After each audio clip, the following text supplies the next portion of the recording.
Tonight, we are going to spend some time with stories from the Zen and Buddhist traditions. Stories that have been passed from teacher to student for centuries, each offering a simple way to quiet the thoughts that keep us awake, loosen the worries we carry through the night, and return the mind to a deeper sense of peace. Before we begin, feel free to share what time it is and where you're listening from. The mind carries a great deal through the day. Conversations replayed, plans unfinished, questions without answers. Even when the world grows quiet, the mind does not. The stories tonight offer another way, not by forcing the mind to become still, but by gently showing us what can be released, what can be left for tomorrow, and what becomes possible when we stop holding on quite so tightly. There is nothing you need to remember, nothing you need to figure out. Just listen, rest, and allow each story to pass through in its own time. Thank you for joining us here at Midnight Monk. Let us begin. A mind at the end of the day is like a table after a long meal. Plates everywhere, crumbs, half-finished cups, the whole record of the day still sitting out. Nothing on the table is a problem by itself. There is simply too much of it, and all of it is still in front of you. Zen begins with clearing the table. The tradition calls this emptying, and the word can sound like a loss, as if something valuable has to be given up. In practice, it feels closer to relief. When a table is cleared, the wood was there underneath the whole time. The space was there. Clearing only uncovers what the clutter had been hiding. Emptiness is one of Buddhism's central discoveries. It means openness. A cup is useful because of the hollow inside it. A room is useful because of the space between its walls. A window matters because of what it lets through. In the same way, the open quality of the mind is what makes seeing, hearing, and loving possible at all. Zen goes one step further and says this openness is our original nature, what each person was before the day's opinions moved in, and that it has never once been damaged by anything passing through it. The sky holds every storm and remains the sky. Emptying, then, cannot be forced, because there is nothing to build and nowhere to get.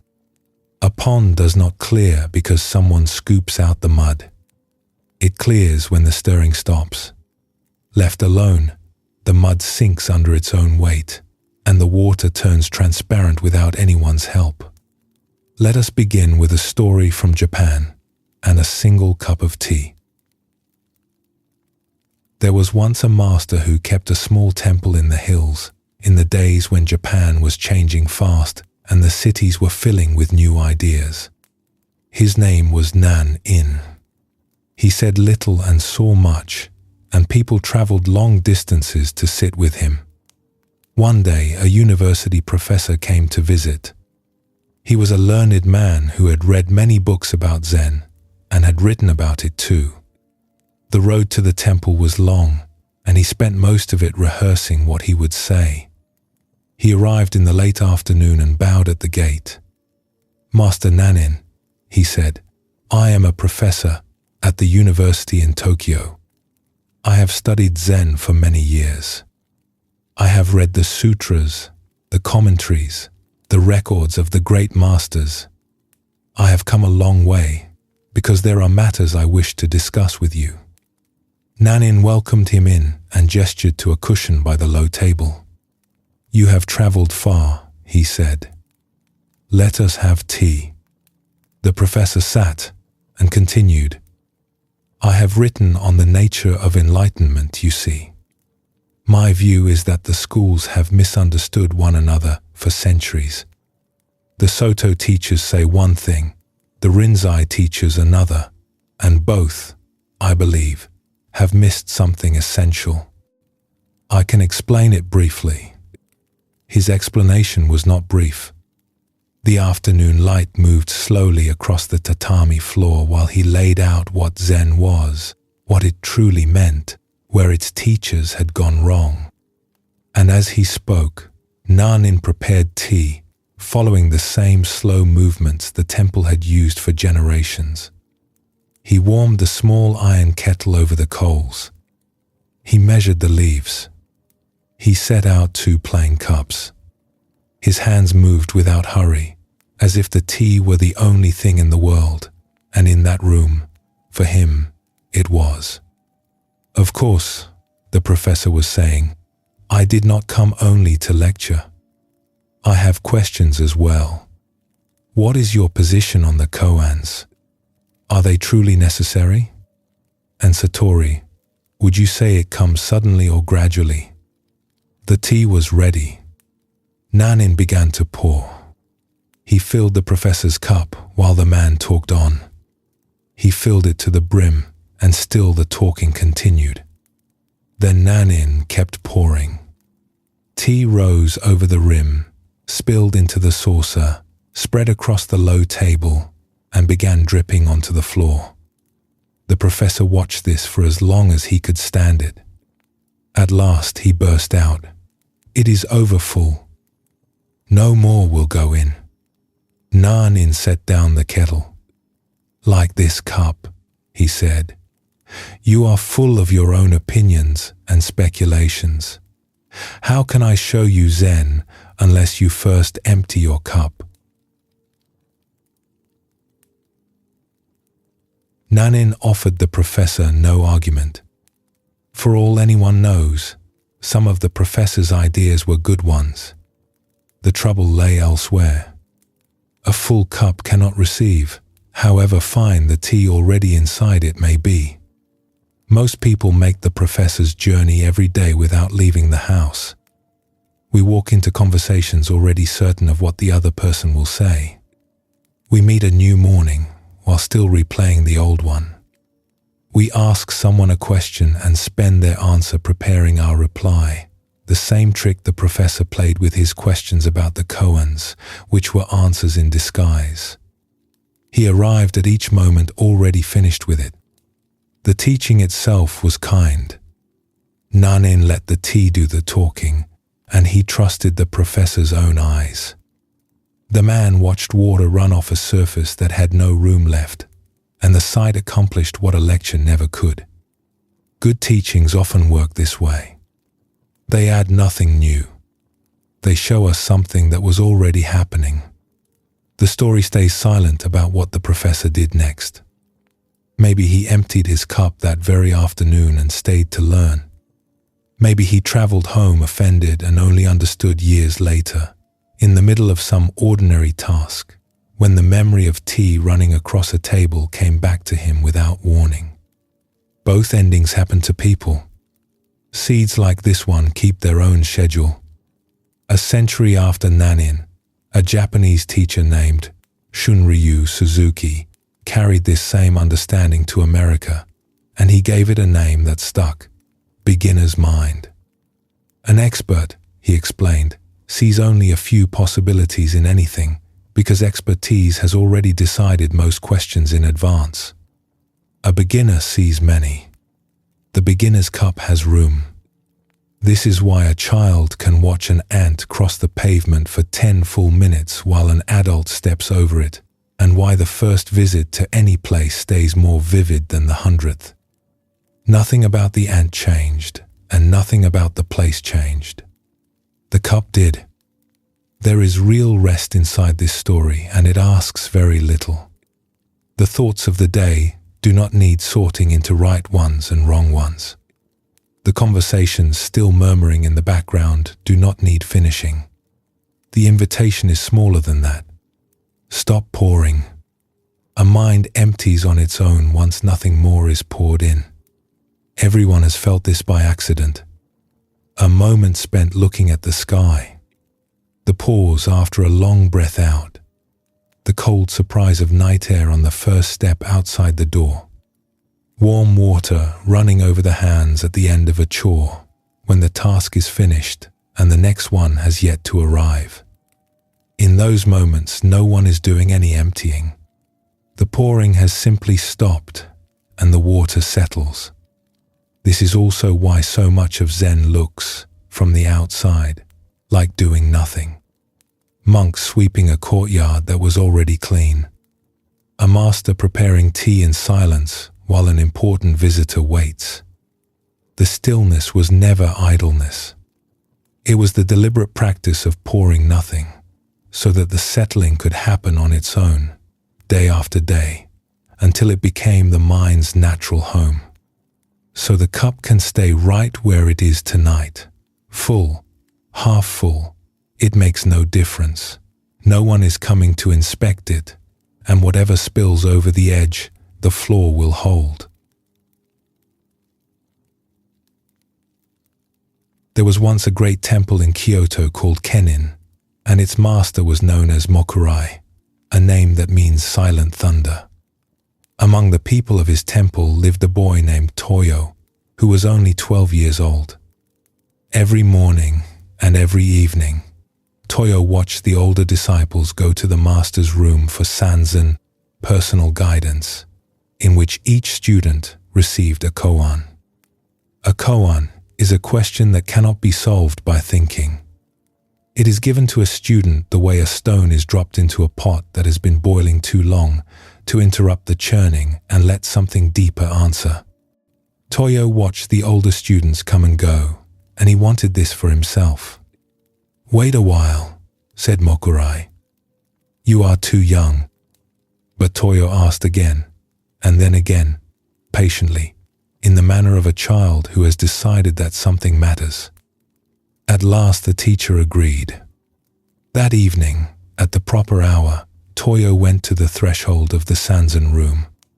He struck the gong to announce himself, bowed 3 times outside the door, and went in to sit before the master in respectful silence, doing everything exactly as he had seen the older students do it. "You can hear the sound of 2 hands when they clap together," said Mokurai. "Now show me the sound of 1 hand." Toyo bowed and went to his room to consider the problem. He sat by his window and waited. Through the window, that night, came music from the geisha house nearby, thin threads of song carried on the dark. "Ah," he thought, "I have it." The next evening he appeared before his teacher and played the music of the geishas. "No, no," said Mokurai. "That will never do. That is not the sound of 1 hand. You've not got it at all." Toyo decided the music had interrupted his listening, so he moved his sleeping mat to a quieter part of the temple. He meditated again. What can the sound of 1 hand be? Somewhere in the dark he became aware of a soft, patient rhythm. Water, dripping. "I have it," he thought. At his next visit, Toyo imitated dripping water. "What is that?" asked Mokurai. "That is the sound of dripping water, but not the sound of 1 hand. Try again." Toyo returned to his cushion and listened. He heard the wind sighing through the temple eaves, and he brought the wind to his teacher. It was set aside. He heard an owl call once, then again, across the dark grounds, and he brought the cry of the owl. It was set aside. He heard locusts singing in the summer grass, thousands of small voices rising and falling together, and he brought the locusts. They too were set aside. By now the nights had taken on a shape of their own. The temple after dark was full of small sounds. Floorboards cooling, a moth tapping against a paper screen, rain finding the roof, an evening bell from somewhere across the valley. Toyo sat alone in the middle of it all, doing one thing only: listening. The world offered him its sounds one at a time, and one at a time he received them, carried them to his teacher, and watched each of them be released. Altogether he brought more than 10 sounds, and every one of them failed.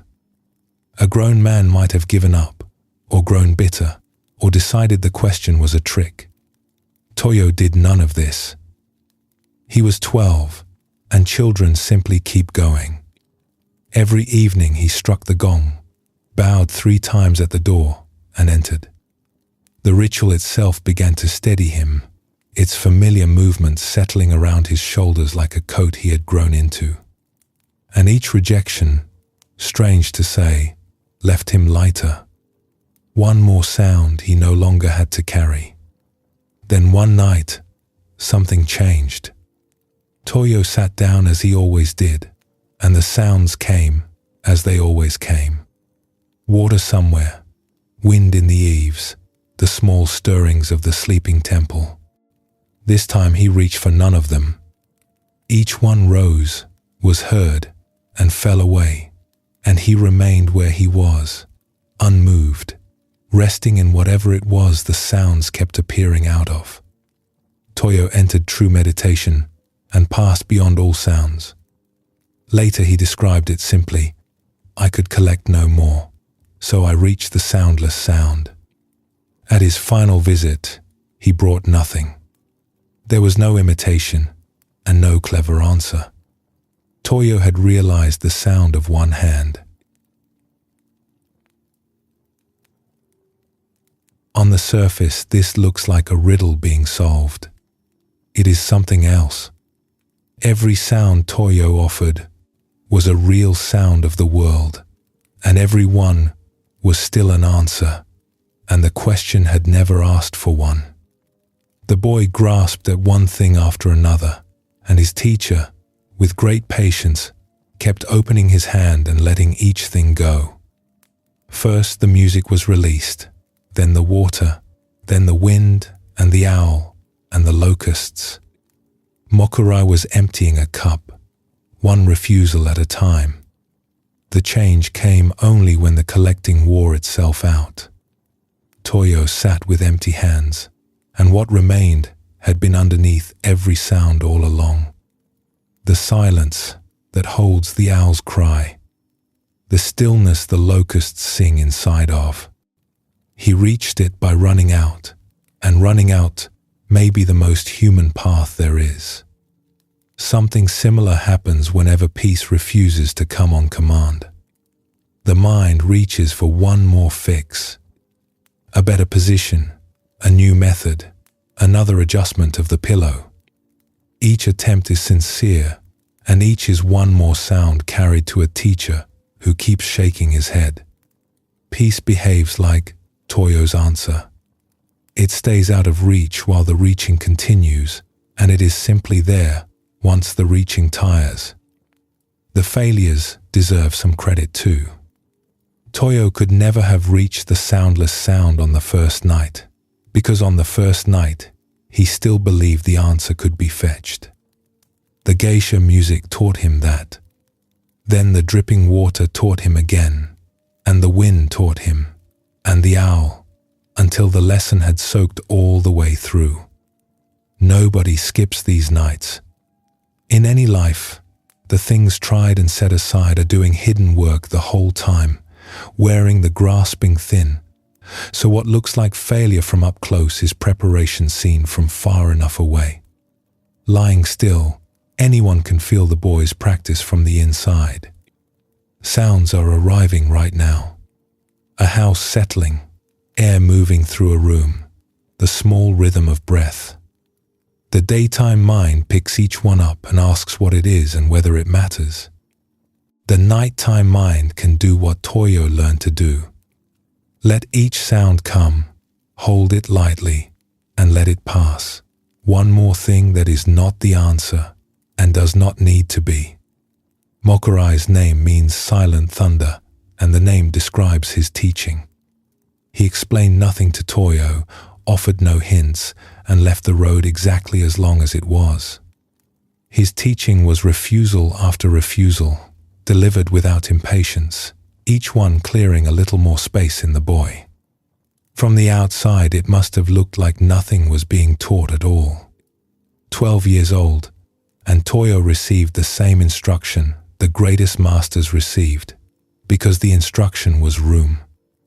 more than 10 sounds, the story says, across as many nights. No one hurried him, and no one is hurrying now.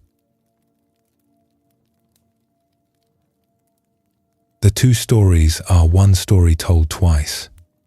A professor with a full cup and a boy with full hands.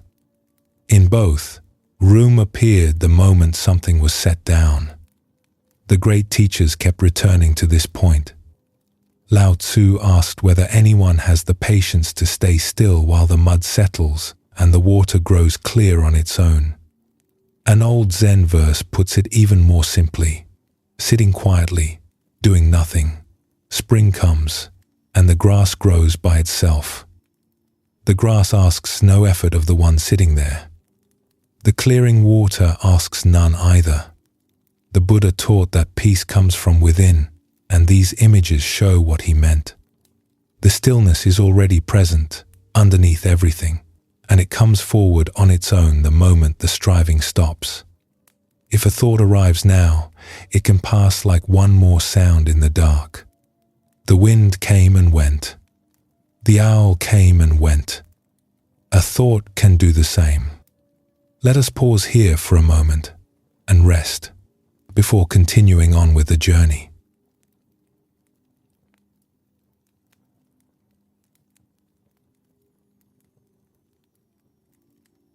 The Buddha once told his monks a story about a man crossing a great river. The near shore was dangerous, the far shore was safe, and there was no bridge and no boat. So the man gathered branches and reeds, bound them into a raft, and paddled himself across with his hands and feet. Reaching the far shore, he thought about how useful the raft had been, and wondered whether he should lift it onto his head and carry it with him wherever he went. The Buddha asked his monks what the man should do. The answer was plain to everyone. Leave the raft at the water's edge. Its work was finished. Even a good thing, the Buddha said, even the thing that saved you, becomes a burden the moment you keep carrying it past its purpose. The body already understands this. It hauls a bag over one shoulder to work, carries groceries up the stairs, lifts a sleeping child from the car to the bed, and sets each one down when the trip is over. Arms do not keep hauling the groceries at midnight. The mind carries differently. It picks up an insult from the morning and holds it through dinner. A worry that belongs to next week gets lifted early and walked around all evening. And the mind rarely puts anything down when the carrying is finished, because the mind has no clear signal for finished. A burden of thought weighs nothing, takes up no room in the hands, and so it can be carried for years without anyone ever deciding to carry it. Buddhism pays close attention to this second kind of carrying. In the Buddha's teaching, suffering comes less from what happens than from the grip that forms around what happens. Pain arrives on its own, uninvited. The holding is added afterward, by us, and it is the holding that turns a hard moment into a hard month. One early Buddhist image compares held anger to a hot coal picked up with the intention of throwing it at someone else. Whoever else it may eventually burn, it burns the hand that holds it first, and for as long as the holding lasts. This is a hopeful diagnosis, because what was added can be set down. The event belongs to the past, where nothing can be done about it. The grip belongs to the present, where everything can. A famous Zen story shows this second kind of carrying at work. It follows two monks, a muddy road, and a heavy rain. There were once two monks named Tanzan and Ikido, traveling together toward a temple where they would spend the night. It was the rainy season. Water fell steadily from a grey sky, and the road had turned soft, so that every step sank a little and had to be pulled free. The two walked without complaint, robes soaked, sandals heavy with mud. Rounding a bend, they came upon a young woman in a silk kimono and sash, standing at the edge of a wide stretch of mud where the road dipped low. She looked at the crossing and down at her fine clothes and could not take the step. The two monks saw her at the same moment. Aikido lowered his eyes at once, as he had been trained to do. Monks of their order kept their distance from women. It was one of the disciplines, a guard against distraction and entanglement, and Aikido held it carefully. He fixed his gaze on the mud ahead and prepared to walk past as if the roadside were empty. Tanzan walked straight up to her. "Come on then," he said. He lifted her in his arms, carried her across the mud, and set her down on the firm ground at the far side. She bowed her thanks and went her way, and the monks went theirs. Aikido said nothing. Through the afternoon, as the rain thinned and the road climbed into the hills, his silence walked beside them like a third traveler. It held while they reached the lodging temple, while they wrung out their robes and warmed themselves, and all through the evening meal. At last, when night had fallen and the two were alone, he could restrain himself no longer. "We monks don't go near women," he told Tanzan, "and certainly not young and lovely ones. It is dangerous." "Why did you do that?" Tanzan looked up from where he sat. For a moment he seemed to be remembering what Aikido could possibly mean. "I left the girl there," he said. "Are you still carrying her?" Tanzan carried the woman for less than a minute. Aikido carried her for hours, over every mile of climbing road, through the wringing of the robes and the warming by the fire and the whole silent meal. His load was the heavier one, because resentment weighs more than a person. One monk used his arms and was finished. The other used his mind and could not stop. There are things we put down with our hands long before we put them down in our minds. The Buddha described this with the image of two arrows. When something painful happens, he said, it is as if a person has been struck by an arrow. That first arrow is real, and it hurts. But then the person begins to protest, to replay the moment, to ask why it happened and whose fault it was, and this is like being struck by a second arrow, landing in the same wound. Life delivers the first arrow. The second one we shoot ourselves, and we can shoot it as many times as we like. Aikido's day contained one brief crossing at a muddy dip in the road. Everything after that was the second arrow, drawn and fired by his own hand, hour after hour. His silence deserves attention too. Aikido did his carrying without a word, and burdens grow in silence. Had he spoken up at the roadside, the whole matter might have lasted a minute and dissolved in the rain. Instead, it traveled with him, gaining weight the whole afternoon, in the special manner of things unsaid. By nightfall, the two monks had reached shelter, dry robes, a warm meal, and one of them still had no shelter at all inside. And there is a quieter teaching in what Tanzan did at the crossing. The rule Aikido cited was real, and Aikido kept it perfectly, eyes down, distance held. Tanzan understood something about rules that his companion had yet to learn. They exist to serve the heart, and a rule held so tightly that it stops the heart from acting has begun to work against its own purpose. He saw a person who needed crossing, and he crossed her. It was Aikido, the one who never touched her, who spent the day entangled. Modern life is full of Aikido's kind of carrying. An unkind remark from years ago, still rehearsed in the shower. An argument replayed at night, with better lines each time. A message read 5 times over, every reading adding weight, the words themselves never had. This carrying is rarely chosen. The mind picks such things up on its own, out of old habit, and holds on out of the same habit. What the story offers is Tanzan's question, turned inward and asked without any accusation in it. Am I still carrying that? Something else was lost along that road. While Ekido was carrying the incident, the afternoon was passing by him unreceived. The rain thinned. The hills came into view. The road did whatever roads do in the hour when rain gives way to evening light, and Ekido, walking through the middle of all of it, saw the mud crossing again and again instead. This is the true price of the second arrow. It costs whatever moment it is fired in.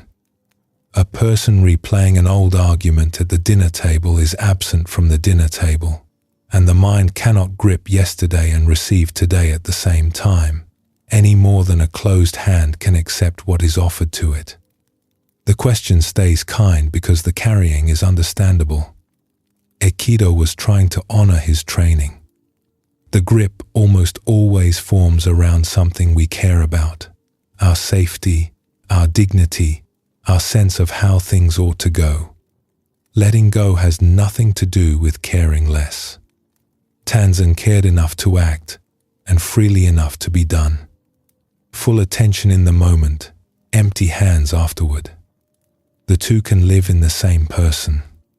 Perhaps tonight, there is something that was set down in the world long ago and is still being held in the mind. It can be left behind on the road now, and the hands it leaves are free for what is actually here. In China, in the days of the Tang dynasty, a man named Hote belonged to no temple and gave no lectures. He spent his life walking from village to village with a big linen sack over his shoulder. The sack held candy, fruit, and small gifts, and wherever children gathered, Hote would set it down in the dust of the street, sit beside it, and start handing things out. He was round and cheerful, and children ran to him the moment his shape appeared at the end of a road. In one village it might be a persimmon pressed into small hands, in the next a riddle, or a game, or simply his laugh, which people said could be heard before he could be seen. In the marketplaces he gave whatever he had to whoever seemed to need it, and then wandered on to the next town with his sack a little lighter, collecting and giving as he went. People took to calling him the Laughing Buddha. He claimed no rank and asked for nothing. He slept wherever night found him, under a tree or a bridge, and cold weather never seemed to trouble him. Farmers said he could feel rain coming before the clouds did, and they watched where he settled each evening for a sign of tomorrow's sky. When serious people asked him for teachings, he had no sermons to give. Even so, his reputation spread, and monks who had studied for decades would watch him hand a piece of fruit to a child and feel that this beggar understood something they were still searching for. One day, a Zen master, wanting to test him, stopped him on the road. "What is the significance of Zen?" the master asked. Hote immediately plopped his sack down on the ground and stood there, empty-handed, saying nothing. "Then what is the actualization of Zen?" the master asked. "How does a person live it?" At once, Hote swung the sack over his shoulder and continued on his way. Hote answered the master twice without a word, and the two answers belong together. The sack hitting the ground says, "Put it down." All of it, the whole accumulated weight, can meet the earth, and the earth will take it. For a moment, Hote simply stood there, a man with nothing in his hands, which is what every person is underneath the load. That was his answer to what Zen means. Then came the second question, and he picked the sack back up and walked on. The teaching would be easy to misread if it ended with the burden on the ground and the man standing free beside it forever. It ends with him walking to the next village, because children were waiting there, and the sack was how the gifts traveled.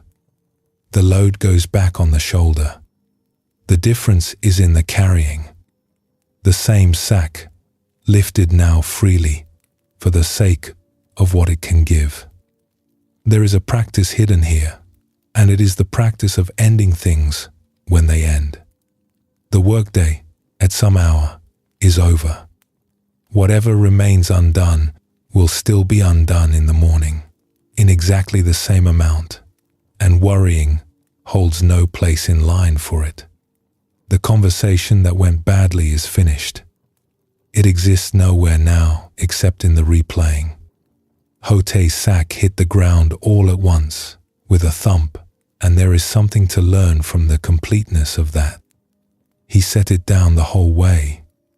A burden lowered halfway, still gripped, still hovering, tires the arms more than carrying it ever did. This matters for ordinary life, because most burdens cannot be dropped for good. Work returns in the morning. The people who depend on us keep depending. Anyone who hears let go and pictures walking away from all of it will find the teaching impossible and will be right, because that was never the teaching. Hote shows the actual shape of it. The load goes down at day's end, completely, with nothing held in reserve. It gets picked up again when it is needed, and it comes up a little lighter each time, because less and less of it is being carried through the night. A householder named Layman Pang, who lived in China in those same centuries and practiced Zen while raising a family and earning a living, put the second half of Hote's answer into words. Asked about his spiritual attainments, he said his miraculous power was this: chopping wood and carrying water. The daily load carried awake was the whole of his practice. Nothing needed to be added to the life he already had, and nothing about that life was in the way. It also helps to remember what was in the sack. Everything Hote carried, he carried in order to give away. A load held like that changes its nature without changing its weight. The same responsibilities that feel like a burden in one season can feel like an offering in another, and often the responsibilities themselves have stayed exactly the same. What shifted was the reason they were being carried. His laughter came from the same place. Hote owned nothing, slept outdoors, and depended on strangers for his next meal, a life that would frighten most people, and he laughed his way through it. The laughter was the sound of a man carrying nothing extra. When the day holds only the day, with no accumulated freight of grievances and rehearsals riding on top of it, lightness stops being an achievement and becomes simply what is left. Statues of him sit in doorways all over the world now, round and beaming, the sack beside him, and most people who rub his belly for luck are standing closer to the teaching than they know. The luck was never in the belly.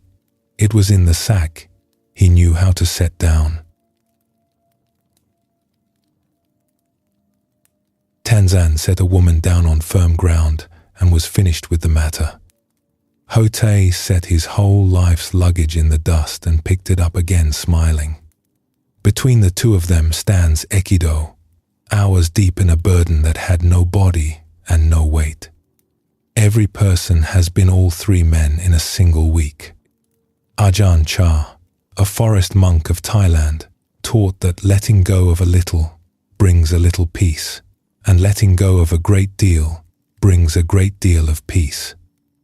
An old Zen saying arrives at the same place from the other side: let go or be dragged. What holds us is rarely the thing itself. It is the grip, and a grip, unlike a storm or a road or another person, is something that can simply open. The whole world practices this at dusk. Farmers unload their carts. Boats are tied at the dock and left to rock there. Tools go back on their hooks, shops pull their shutters, and birds stop arguing over territory that will still be disputed tomorrow. Evening is the hour when everything that carries sets something down, and nothing in nature apologizes for stopping. The day is over now. It went however it went. Somewhere back along the road are its crossings, its words said and unsaid, the small weights gathered between morning and dark, and all of it can stay where it happened. Tanzan's question can be the last thing tonight, asked once and left unanswered. Am I still carrying it? The hands, at least, are already empty. Let us pause here for a moment and rest before continuing on with the journey.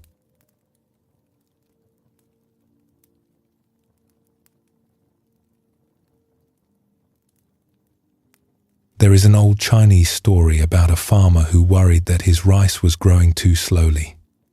One morning he walked out to his field and tugged at each seedling, pulling it a little higher out of the earth.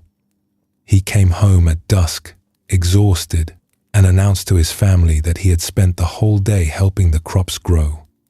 His son ran out to look. Every seedling in the field had withered. The philosopher Mencius told that story more than 2,000 years ago, and people have needed it ever since. Growth has its own schedule. Rice takes the time rice takes, and a hand that tries to hurry it kills it. The farmer was sincere, and he worked hard all day, and everything he did made things worse, because effort aimed at speeding a living process is effort spent uprooting it. The mind grows like the rice.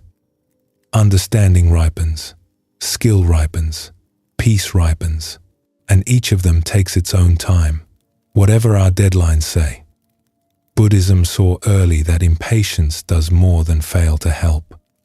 It gets in the way, because a mind fixed on the result is absent from the step it is standing on, and the steps are where everything actually happens. The Dhammapada, one of the oldest collections of the Buddha's sayings, puts it in the image of a water pot filling drop by drop. A wise person comes to goodness the same way, it says. Drop by drop. There is no other way, and there has never needed to be. One of the best loved stories in Zen is about a young man who wanted to master swordsmanship as fast as possible. There was once a young man named Matajuro, born into the Yagyu family, a family famous across Japan for its swordsmen. His father had trained him from boyhood, but in time the father lost hope, judging that his son lacked the patience to ever reach mastery, and he sent him away. Matajuro would not accept this. He traveled to Mount Futara, where a great teacher named Banzo lived, and asked to become his student. Banzo looked at him. "You wish to learn swordsmanship under my guidance?" He said, "You cannot fulfill the requirements." "But if I work hard," Matajuro persisted, "how many years will it take me to become a master?" "The rest of your life," said Banzo. "I cannot wait that long. I am willing to pass through any hardship if only you will teach me. If I become your devoted servant, how long might it be?" "Oh, maybe 10 years, Banzo relented. "My father is getting old, and soon I must take care of him," Matajuro continued. "If I work far more intensively, how long would it take me?" "Oh, maybe 30 years, said Banzo. "Why is that?" asked Matajuro. "First you say 10 and now 30 years. I will undergo any hardship to master this art in the shortest possible time." "Well," said Banzo, "in that case you will have to remain with me for 70 years. A man in such a hurry as you are to get results seldom learns quickly." Matajuro stood in silence for a long moment.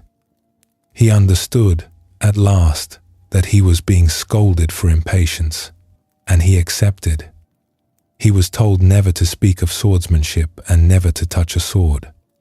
And then his training began, though for years it would not look like training at all. He cooked for his teacher. He washed the dishes, made the beds, swept the yard, and tended the garden. The work of the mountain filled his days. Firewood in autumn, snow cleared from the path in winter, seedlings in spring. He learned where the floor creaked and how Banzo liked his rice, and about swords he learned nothing at all. 3 years went by without one word on the subject. Matajuro kept working, though when he thought about his future, sadness came over him. Other men his age were competing in the great schools, building their names.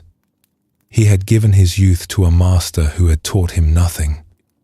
Then one morning, as Matajuro bent over the cooking fire, Banzo came up behind him without a sound and tapped him on the shoulder with a wooden practice sword.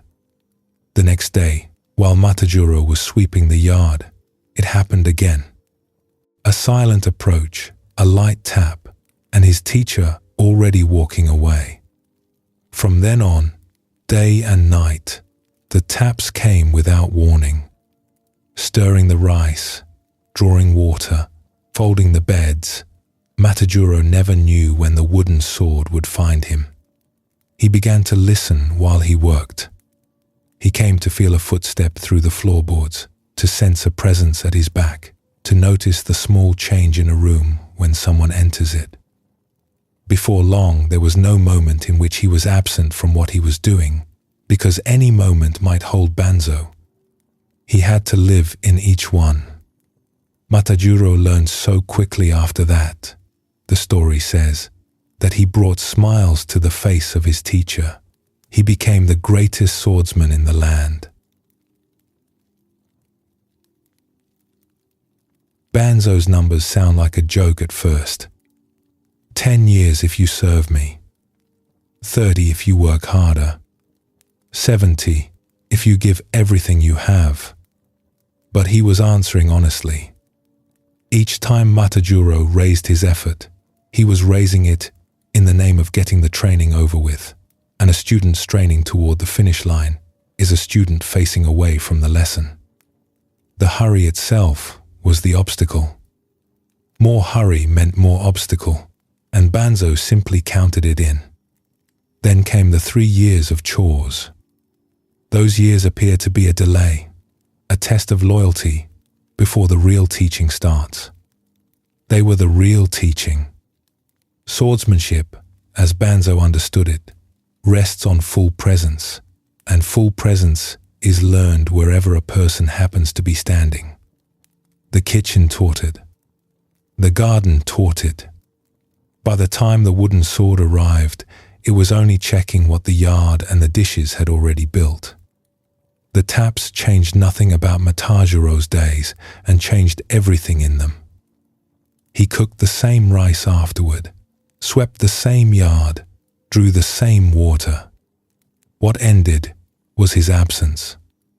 Before, he had done the chores while living somewhere else, in his imagined future, in his grievance, in the swordsman he was failing to become.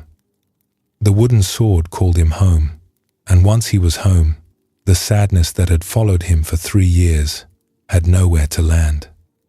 Sadness of that kind needs a story about elsewhere, about the life not being lived, and a man fully inside this moment is not available for it. The greatest swordsman in the land was made in a kitchen and a garden out of years of paying attention. Another master made the same point with an umbrella. A student named Tenno, after long years of training, went to visit the master Nanin on a rainy day, leaving his wooden clogs and his umbrella in the entryway. After greeting him, Nanin asked whether Tenno had set his umbrella down on the left side of his clogs or the right. Tenno could not remember. He had carried the umbrella through the rain, set it down with his own hand, and been absent for all of it. He saw in that moment that his Zen did not yet extend into every minute of his life, and he stayed on to study for 6 more years until it did. Modern life runs on Matajuro's original bargain. Master the skill in 30 days, Get the result without the process. Skip ahead. Whole industries sell shortcuts through things that have no shortcut. And the pitch works because the belief underneath it feels so reasonable that the years in between are an obstacle standing before the life we want. Dead time to be gotten through. Banzo's answer still holds. A person racing through their days towards some finished version of themselves is missing the only place where anything is ever learned, and the racing slows them down. The hurry costs twice. Once in the learning it prevents, and once in the days it hollows out. Days that were never obstacles at all. Meanwhile, the actual training is always available, and it looks exactly like today. The commute, the dishes, the emails, the child asking a question a third time. Full attention to any of it is the whole practice, and there is no other training anywhere. In Japan, a devotee of Zen named Tetsugen took on a task that everyone told him was too large for one lifetime. The sutras, the recorded teachings of the Buddha, existed in his country only in Chinese. Tetsugen decided to print them in Japanese so that anyone could read them. The printing would require carving thousands of wooden blocks by hand, one for every page, and before the carving could even begin, an enormous sum of money would have to be raised. So Tetsugen began to walk. He traveled the country asking for donations. A few wealthy patrons gave him gold.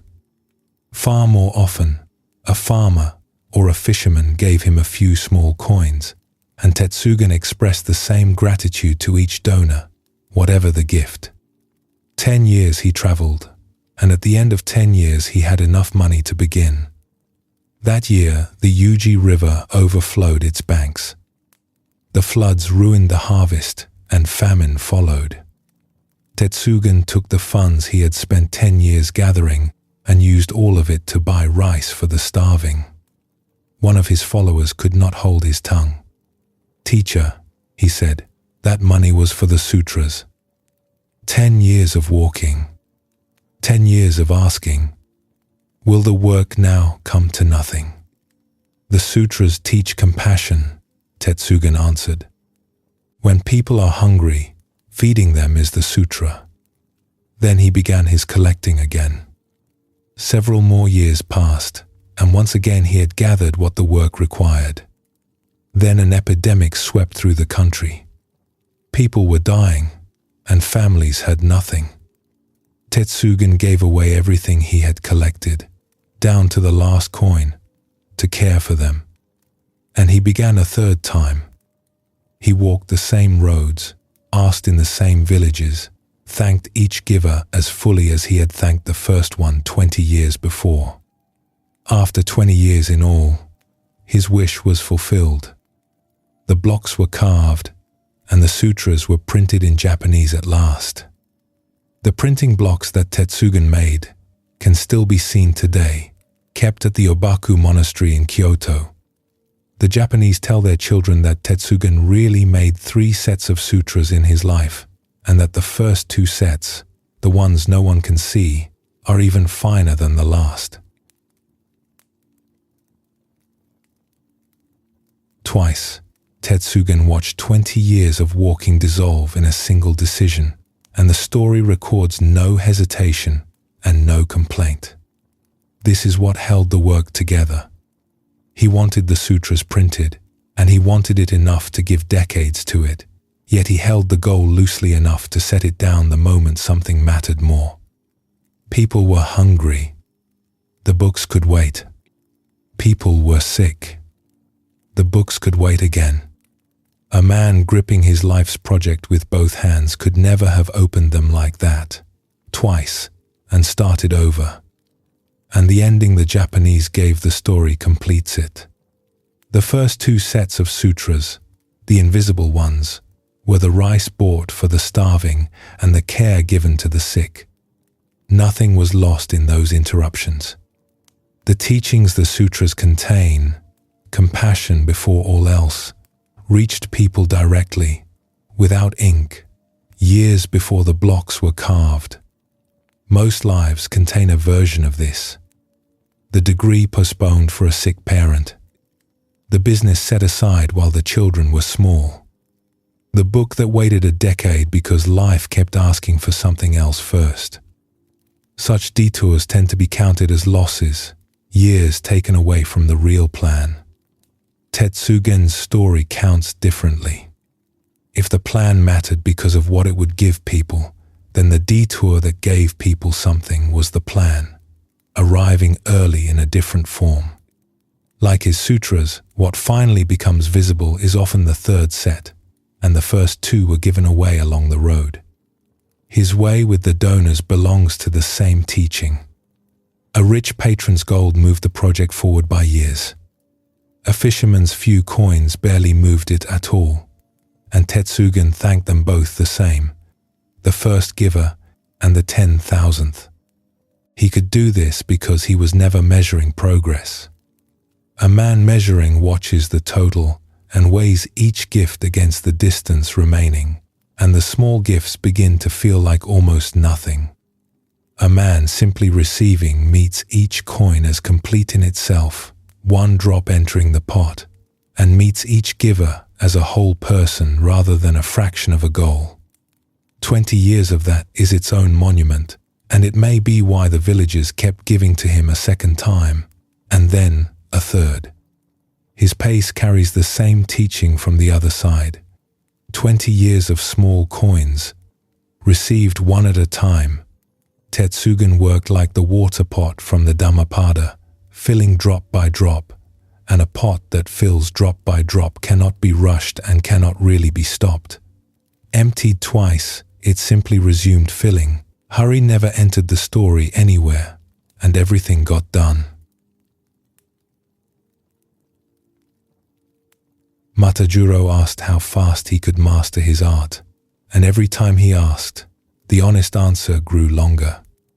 Tetsugen never asked, and a task too large for one lifetime was finished in 20 years. Words long attributed to Lao Tzu say that nature does not hurry, and yet everything gets accomplished. The seasons keep every appointment without ever rushing to one.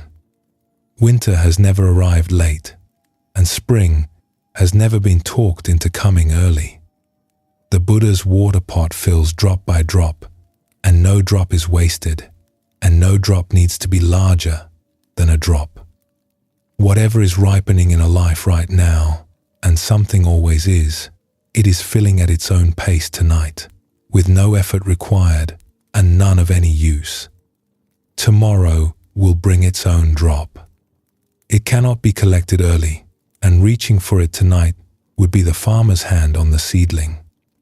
The field does its growing in the dark, unwatched and unhelped, and it knows how. Let us pause here for a moment and rest before continuing on with the journey.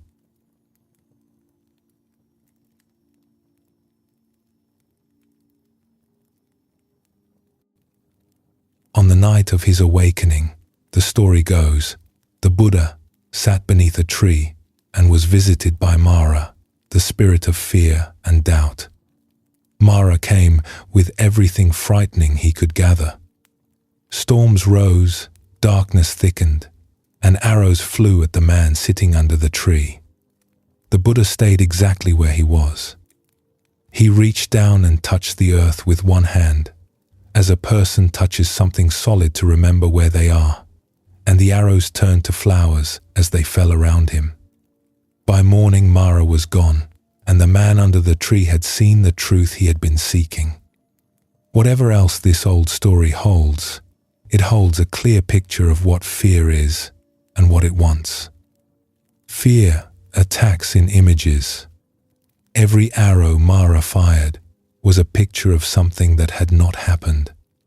And fear loses its force over anyone who stays present and stays still, because the arrows were never solid to begin with. The Buddha never fought that night. He sat, and he touched what was real, and what was unreal wore itself out against him. Most fear works on a smaller stage than that, in job interviews and hospital waiting rooms and wakeful hours after midnight, but it works the same way. It fires pictures of what might happen. The conversation going wrong, the test coming back bad, the money running out, each one vivid, each one urgent, each one a picture of something that is not happening now. Night is fear's favorite hour for this, because in the dark, there is nothing else on the stage to compete with the pictures, and a picture with the stage to itself starts to look like the truth. And every picture carries the same hidden message underneath its story, the message that made Mara's arrows fly. You are small, and what is coming is big. That feeling of smallness is where fear does its real damage, and it is also where fear can be undone. A story from the early years of modern Japan tells of a wrestler, a man of enormous strength, whose fear made him small. There was once a famous wrestler in Japan, in the early years of the Meiji era, whose name was Onami. The name means great waves. Onami was immensely strong, and he knew the art of wrestling deeply. In private practice he defeated everyone, and in time he could throw even his own teacher. But whenever he wrestled in public, something in him collapsed. The crowd, the eyes, the weight of the moment. His skill deserted him, his strength went with it, and even his own students could defeat him in a match. The strongest man in the school lost to beginners whenever anyone was watching. He carried this shame for a long time. He trained harder, and the training changed nothing, because his body already knew everything it needed.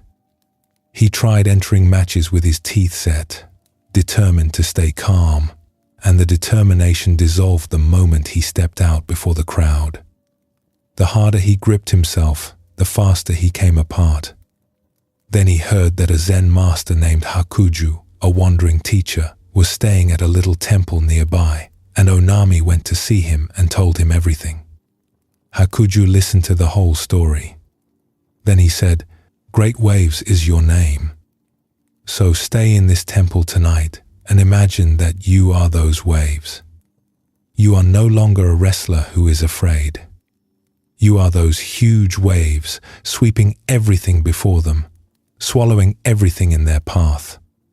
Do this, and you will be the greatest wrestler in the land." The teacher went to rest, and Onami sat down in the shrine room to meditate. At first, it went the way meditation usually goes. He tried to picture himself as waves, and instead he thought of many other things. His matches, his shame, his teacher's advice. But he kept returning to the water, and slowly, as the night went on, the feeling of waves grew in him. The thoughts came less and the water came more. The waves grew larger as the hours passed. They swept away the flowers standing in their vases before the altar. They rose further, and the vases themselves were carried off. Even the bronze Buddha on the shrine was covered by the tide. Before dawn, the temple was gone entirely. There was nothing anywhere but the rising and falling of an immense sea, and Onami sat in the middle of it, and there was no longer any difference between the two. In the morning, Hakuju came in and found the wrestler still sitting there, a faint smile on his face. The master touched his shoulder. "Now nothing can disturb you," he said. "You are those waves. You will sweep everything before you." That same day, Onami entered the wrestling contests, and he won. After that day, no one in all of Japan was able to defeat him. Hakuju taught Onami no technique that night. He gave him no argument against his fear, no advice about crowds, no encouragement to be brave. Any of those would have missed where the trouble lived. Onami's strength and skill were never the problem. The problem was the self he carried into the ring when people were watching, a small, expose someone with a reputation to lose, and a small self can be defeated by anyone. Hakuju simply handed the man his own name and let the name do the teaching. There was already something in him too large to be frightened. He had been introduced to it at birth and had never once looked at it. The night in the temple was the looking. Wave by wave, the small self went under. First the wrestler with his history of shame, then the room, then the altar, until nothing remained that could be watched, judged, or beaten, because an ocean cannot lose a wrestling match. What walked into the ring the next day still had Onami's body and Onami's training. It had simply stopped being small. The change came slowly, over a whole night, and it could only have come that way. Onami had already tried the fast ways. He had tried gripping himself into calmness before his matches, and the grip always broke, because the one doing the gripping was the same frightened self the grip was meant to protect. Fear cannot be defeated by the person it lives in, any more than a fist can punch itself. What happened in the temple was slower and went in a different direction entirely. The fear was never confronted. It was outgrown, hour by hour, wave by wave, until the one who had been afraid was too large to remember what the fear had been about. The master Dogen, who founded one of the great schools of Japanese Zen, described this movement in a famous line. "To study the self," he wrote, "is to forget the self, and to forget the self is to be awakened by everything." Forgetting the self sounds like a loss until the night in the temple shows what it means. Nothing real was taken from Onami. What dissolved was a picture, the small performer at the center of every imagined gaze, and when the picture went, the fear had nothing left to threaten. The faint smile Hakuju found at dawn says the rest. It was the face of a man who had gone looking for a cure for his fear and found, instead, that the one who was afraid could not be located anymore. Nobody in the temple that morning had won anything. There had been no battle, and this is the mark of the deepest kind of change. The fear was never confronted at its own size. The frame around it grew until the fear stood in open water, small, and dissolved there. The same picture stands at the center of most modern fear.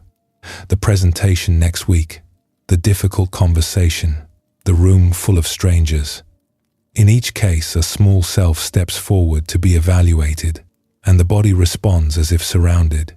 And in each case, the abilities themselves were never in question. People speak fluently for an hour with a friend and go rigid before an audience of 10. The same voice, the same knowledge, a different self carrying them. Fear of this kind needs the small picture, and it fades in whoever finds a larger one. A teacher walks into a difficult class thinking about the students who need to learn, instead of the teacher who might fail, and the nerves lose their target. A speaker stops trying to sound impressive and starts trying to genuinely help the people in the seats, and the shaking settles. A nurse in an emergency feels no stage fright at all, because there is a patient, and the patient is the whole picture. In every case, the trick is the same one Hakuju used. Attention moves off the small self and onto something bigger, the work, the people, the sea, and fear loses the only thing it knows how to aim at. An old farmer in China had worked his fields for many years with the help of his son and a single horse. He was known in his village as a steady man, poor in most things and unbothered about it, and his neighbors, who were fond of him, kept a close and talkative interest in his affairs. One day the horse ran off into the hills. When the neighbors heard about it, they came to offer their sympathy. "Your only horse, gone," they said. "Such bad luck." Maybe, said the farmer. A week later, the horse came back down from the hills, and it did not come alone. 3 wild horses came with it, and the farmer and his son penned all 4. The neighbors returned, this time to celebrate. 4 horses where you had one, they said. You are a rich man now. Such good luck. Maybe, said the farmer. The next morning his son began taming the wild horses. One of them threw him, and the fall broke his leg. The neighbors came again with their sympathy. Your only son, and the harvest coming, and him unable to work, they said. Such bad luck. Maybe, said the farmer. Not long after, officers came through the village, gathering every able-bodied young man for the army. A war was beginning somewhere far away. The farmer's son, with his broken leg, was passed over and left at home. In the houses all around, mothers and fathers wept for their own sons. The neighbors came to the farmer once more. Such good luck, they said, that your boy broke his leg. Maybe, said the farmer. The neighbors were never wrong about the facts.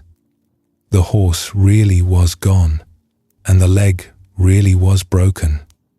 They went wrong in the same place every time, in the verdict, in the certainty that they could see what an event meant while the event was still unfolding. 4 times they read the stories ending out loud, and 4 times the story kept going and made their reading foolish. The farmer never claimed to know better. His answer held no prediction in it at all. He was simply the one man in the village honest enough to say that the meaning of things had not arrived yet. This old story has been told in China for more than 2,000 years, and one early version of it asks the question underneath it plainly. When fortune comes, how can you know it is not disaster? And when disaster comes, how can you know it is not fortune? Anyone's own life, given enough years, answers the same way. The job that fell through, remembered later as the turn toward everything good. The success that came early and cost a decade. The closed door that forced open a better one. Meaning keeps moving as long as life keeps moving, and the day something happens is usually the worst possible day to say what it meant.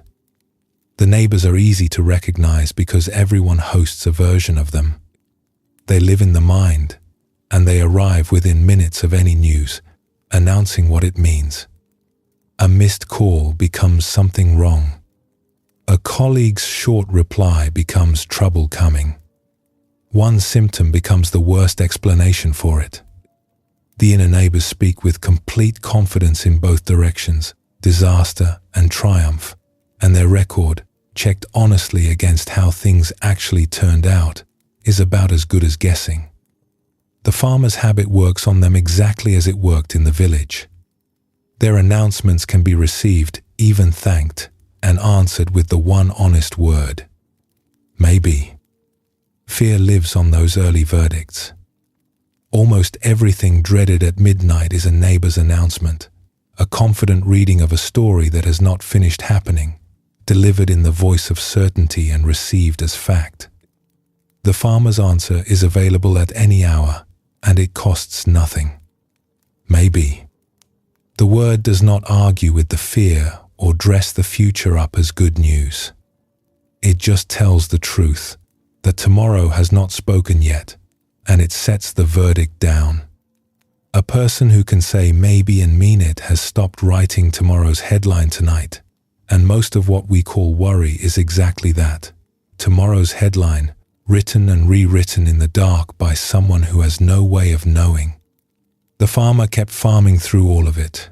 He penned the new horses when they came, and cared for his son when he fell. Nothing in his maybe was cold or passive. He met each day's actual work with both hands, and left each day's meaning alone, and of everyone in the village, he was the only one at peace. Waves rise and waves fall. Shunryu Suzuki taught that waves are simply what water does, and that thoughts and fears are waves of the mind in the same way, rising out of it and settling back into it, disturbing nothing underneath. On the surface of the sea that Onami became, there is endless coming and going, endless good luck and bad luck, gain and loss, and a few feet beneath the surface, the water barely moves at all. The deep part of a person is like that. Events land on the surface. The verdicts about events are written on the surface. Underneath, something has been still the whole time, all through the noise of every neighbor, and it is still there tonight. Under the tree, the arrows turned to flowers, and they turned because the man they were fired at did not get up. Whatever pictures arrive in the dark tonight can fall the same way, unfought and unfollowed, landing softly somewhere outside. Let us pause here for a moment and rest before continuing on with the journey.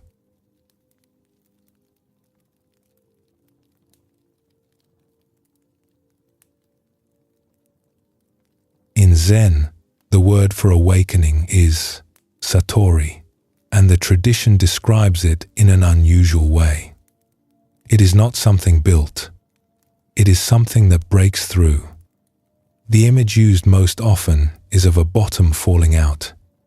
A bucket loses its bottom, and the water is suddenly everywhere.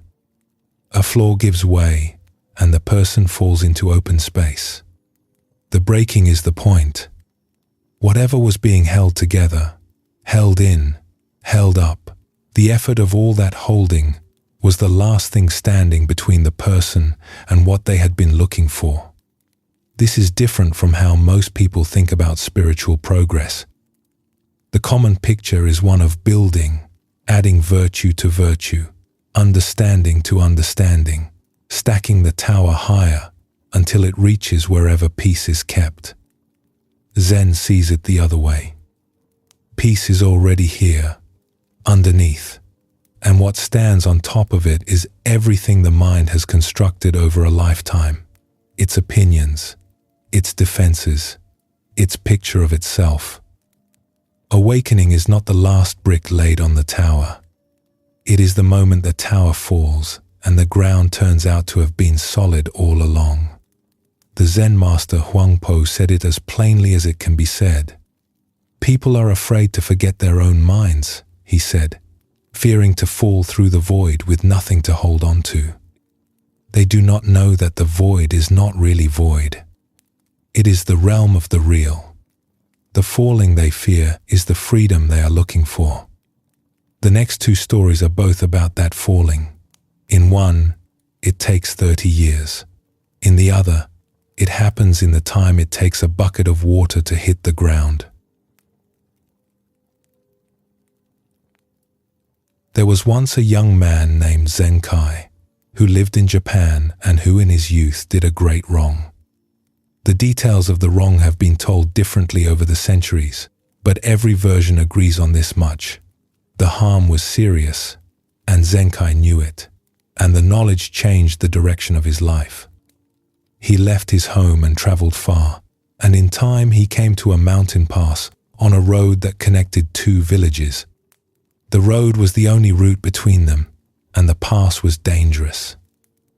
The path was narrow and ran along a cliff, and people had fallen and died there, season after season, year after year. Zenkai looked at the cliff and decided what he would do with the rest of his life. He would dig a tunnel through the mountain so that travelers could cross safely.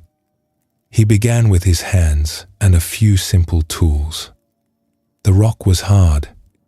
Progress was measured in inches. Villagers from both sides of the mountain came to watch him in the early days, the way people watch anything strange.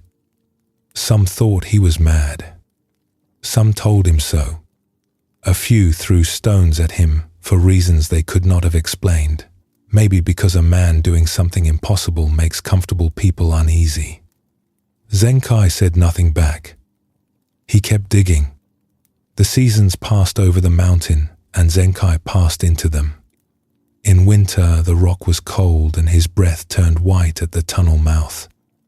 In summer, the dust choked the air and he worked with a cloth over his face. Somewhere in the early years, the villagers stopped watching and the tunnel became part of the landscape, an old man going in at dawn and coming out at dusk, and the road on the cliff kept claiming its lives. In the 27th year of his digging, a young man appeared at the mouth of the tunnel. He was the son of the person Zenkai had wronged, and he had spent years searching for Zenkai, carrying a deep anger and a promise to make him pay. He had imagined this meeting many times, and in every version, the meeting ended quickly. He found an old man covered in rock dust, thin, calm, working alone in the dark. "I have come to settle what you did to my father," the young man said. Zenkai looked at him. He put down his tools.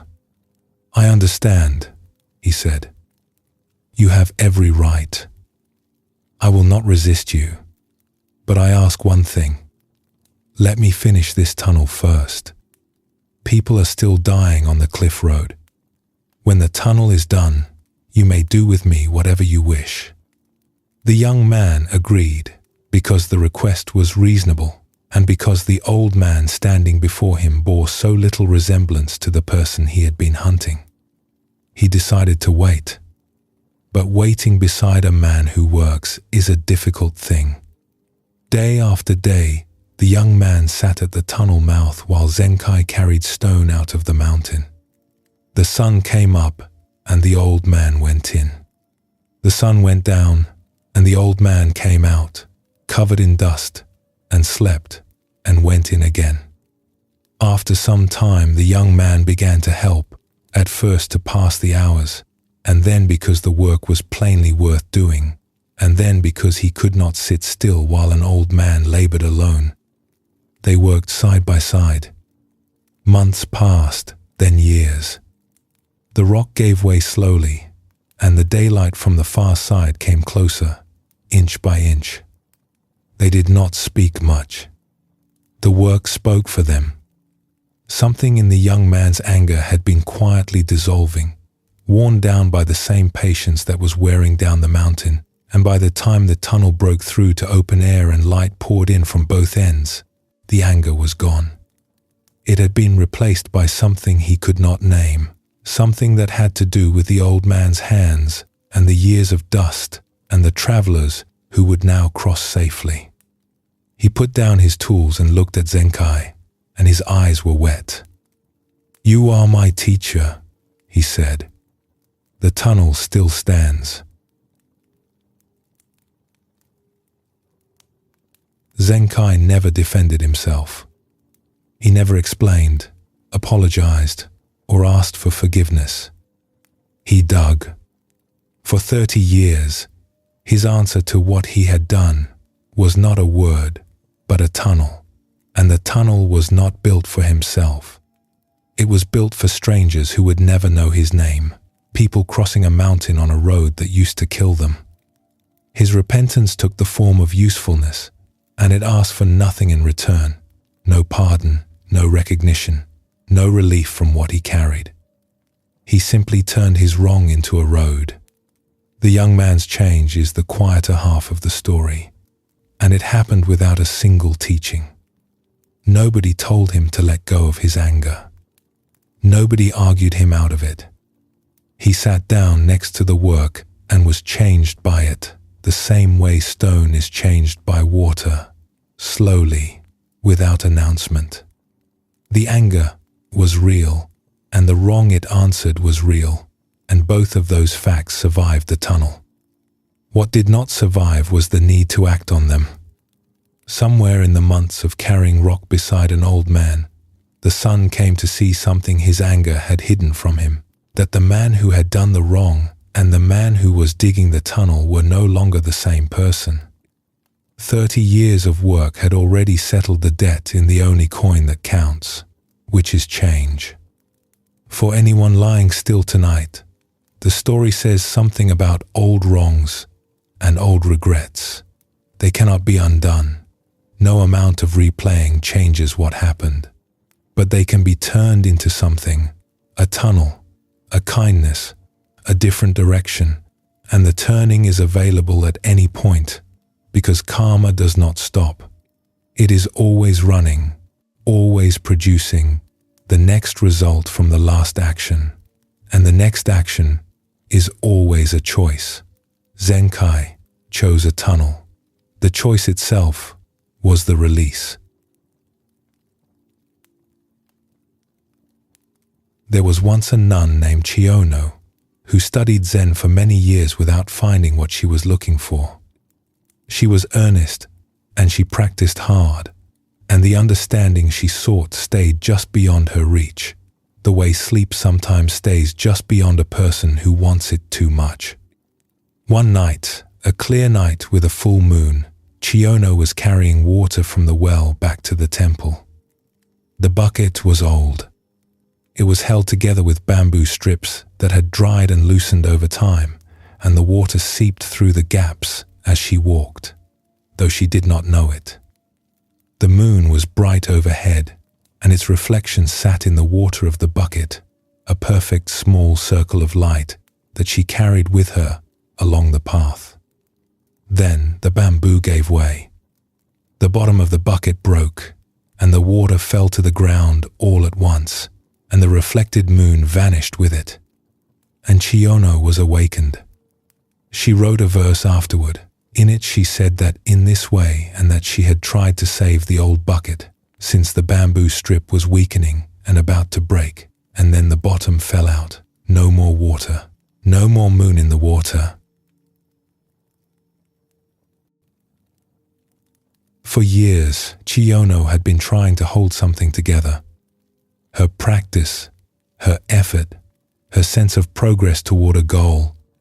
The bucket was her, and she had been carrying it carefully for a long time, patching the bamboo, keeping the water in, watching the beautiful reflection of the moon on its surface and mistaking the reflection for the real thing. The real moon was above her the whole time.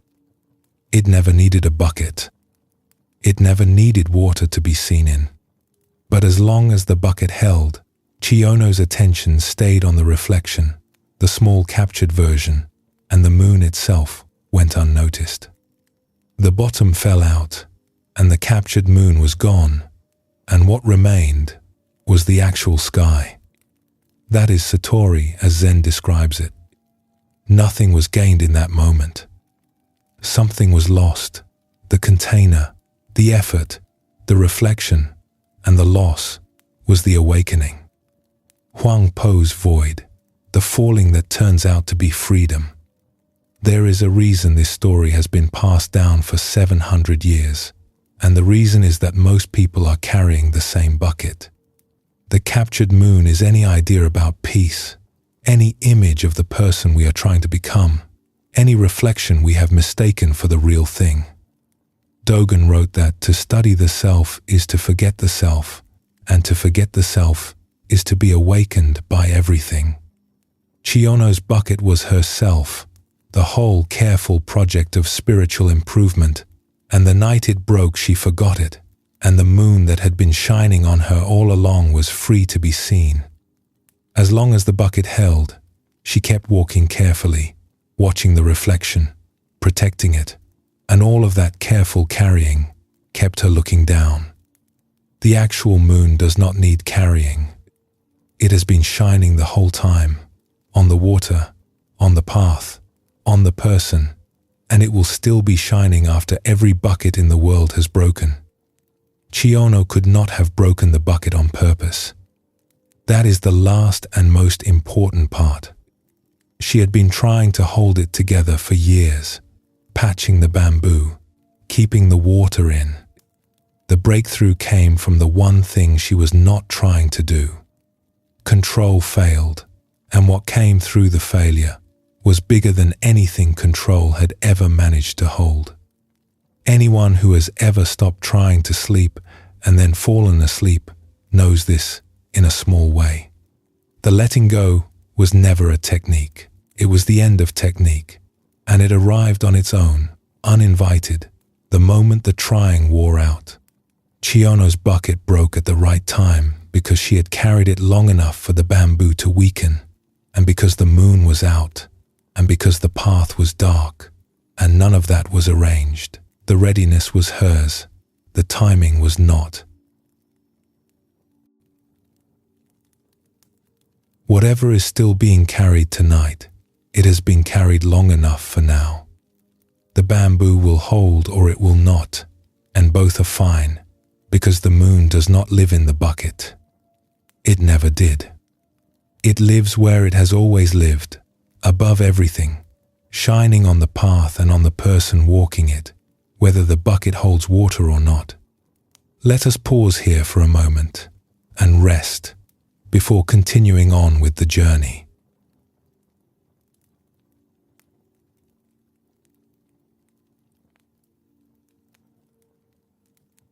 A student once asked the master Yunmen, "What is the Buddha?" Yunmen said, "A dry stick." Another student asked Zhao Zhou the same question. Zhao Zhou said, "The oak tree in the garden." A third student asked Dongshan. Dongshan said, 3 pounds of flax. These answers are famous in Zen, and they are famous because they all do the same thing. The student arrives with a big question, a question that feels like it should require a big answer, something about the meaning of life, the nature of enlightenment, the deepest truth. And the master points at whatever is nearest. The stick, the tree, the flax on the floor. The answer is always here, always ordinary, always the thing the student was looking past on the way to something grander. This is where Zen lands after all the koans, all the stories, all the years of sitting. It lands in the ordinary. Chopping wood, carrying water, eating when hungry, sleeping when tired. The meaning was always right here, and the question was the only thing standing between the student and seeing it. The next 2 stories are both about arriving at that place. In one, a master answers a great question with 1 note on a flute. In the other, a dying teacher is told the simplest thing anyone can be told at the end of a long day. There was once a Japanese monk named Kakua, who was one of the first from his country to travel to China and study Zen there. He stayed for many years, practicing in the Chinese monasteries, sitting with masters whose names are still remembered, and when at last his training was complete, he returned to Japan. But he did not return as most travelers return, full of stories and eager to share them. He settled in a remote corner of the mountains and lived there in silence, teaching no one, seeing almost no one. People who happened across his hut described a man who seemed entirely at peace with being unknown, as if fame and obscurity were 2 winds that blew over him without effect. But the emperor heard of him, and the emperor was curious about this teaching that Kakua had brought back from China. He summoned Kakua to the court and asked him to explain Zen. Kakua stood before the emperor and his full court, the ministers, the scholars, the officials in their ranks and formal robes. Every eye in the room was on him. They waited for the explanation. Kakua reached into his robe and took out a flute. He played 1 note. It was a clear single note, and it filled the room the way a bell fills a room, not by being loud, but by being the only sound. While it hung in the air, there was nothing else. No question, no answer, no court, no emperor. Just the note. Then Kakua bowed and walked out. The emperor had asked for an explanation, and Kakua gave him something better. He gave him the thing itself. Zen cannot be explained because it is not an idea.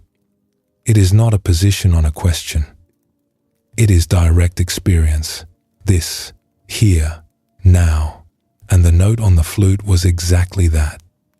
For the length of one held sound, every person in the room was in the same place, hearing the same thing, without any thought in between. That moment of hearing was the explanation. The scholars in the court probably found Kakua rude. The ministers probably found him strange. He had been asked a reasonable question by the most powerful man in the country and had answered with a flute. But Kakua understood something that the question itself revealed. The emperor believed Zen was somewhere else, in China, in the monasteries, in the monks' training, somewhere it could be fetched and brought back and presented in words. The note said, "It is here. It was here before I played it. It is here now that the sound is fading. It has always been here, and words would only put it further away." There is a tradition in Zen of these impossible-seeming answers. A student asks a deep question and the master claps his hands, or shouts, or holds up a finger, or says nothing at all. The master Linji was famous for answering with a shout that could stop a room.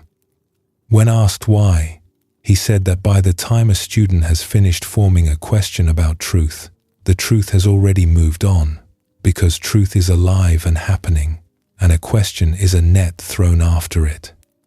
The note on the flute was an answer of that kind. While it sounded, the question was gone, and in the absence of the question, what remained was exactly what the emperor had asked about. He was standing in it and could not see it, the way a fish cannot see water, and the note, for one breath, showed him the water. Kakua walked out afterward, and that too was part of the teaching. He did not stay to be thanked, or to explain himself, or to see whether the emperor understood. The note was complete. Adding anything to it would have taken something away. He had come from the mountains, with nothing to sell and nothing to prove, and he went back to the mountains the same way. Most of what clutters the mind at the end of a day is explanation. What things meant, how they went, what should have been different, what tomorrow might hold.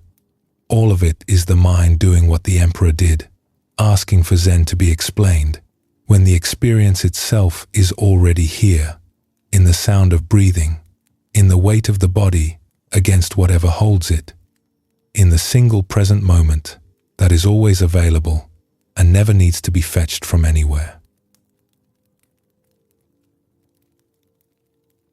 A Zen teacher, old and ill, understood that his death was coming soon. He lay on his mat, and beside him sat his chief disciple, the man he had chosen to carry his teaching forward. The room was dim, the temple was still, and the old teacher, instead of resting, began to ask questions.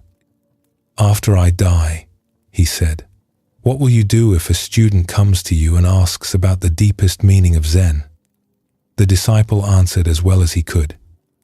But what if the student is not satisfied with that answer? The teacher pressed.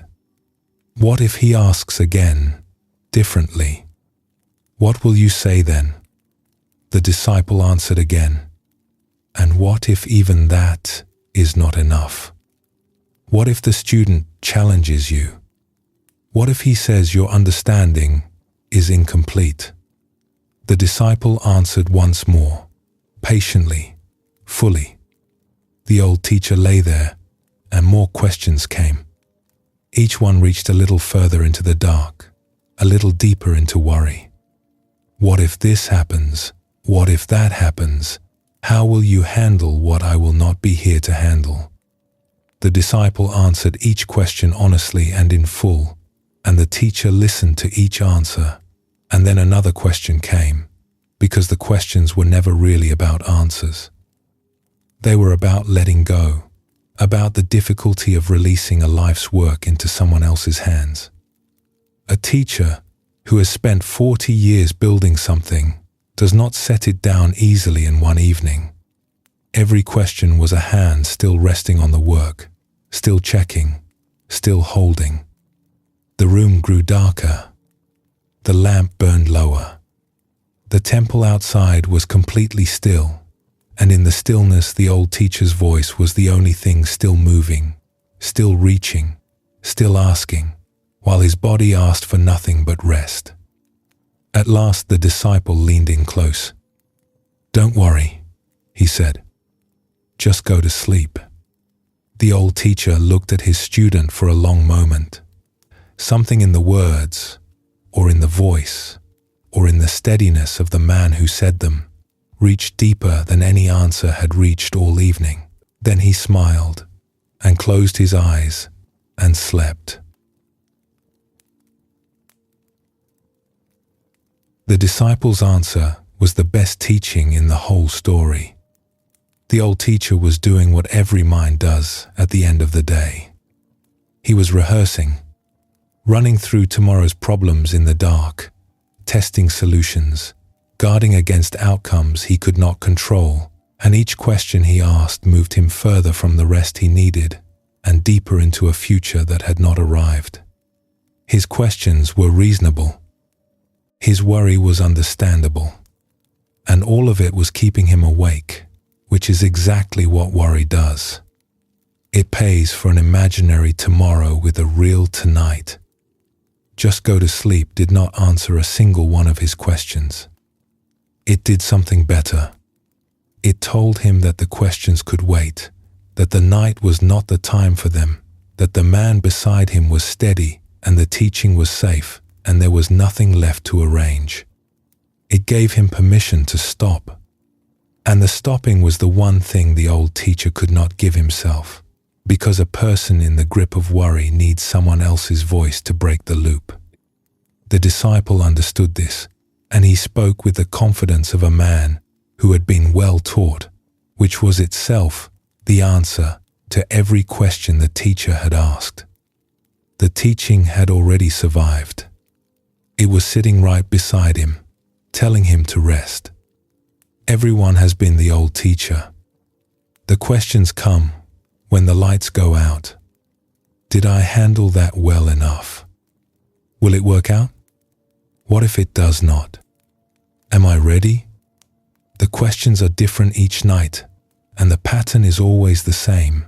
A mind running through tomorrow's rooms, opening doors it cannot close, looking for a certainty it will never find, because certainty about the future does not exist, and searching for something that does not exist is a search that never ends. The disciple's answer is the way out of the search. They do not promise that tomorrow will go well. They do not settle anything. They simply say, enough. The night is here. The body is tired. Let tomorrow hold tomorrow. Zen has a phrase for this moment. It says, put down the 1,000 things. The 1,000 things are every concern, every plan, every unfinished thought, every worry carried past its usefulness. At some point, they can all be put down, and the putting down is the arrival. It is the recognition that everything that needed doing today has been done or has not been done, and either way, the day is over, and the body is asking for rest, and the body has been right about this every single night of a person's life. The old teacher spent his last waking minutes asking questions about a tomorrow he would not see. The disciple spent the same minutes answering, patiently, and then did the thing that only a truly good student could do.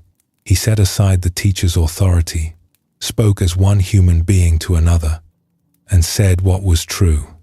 The questions had been asked, the answers had been given, nothing remained but rest, and rest was available, and the only thing between the old man and sleep was his own mind.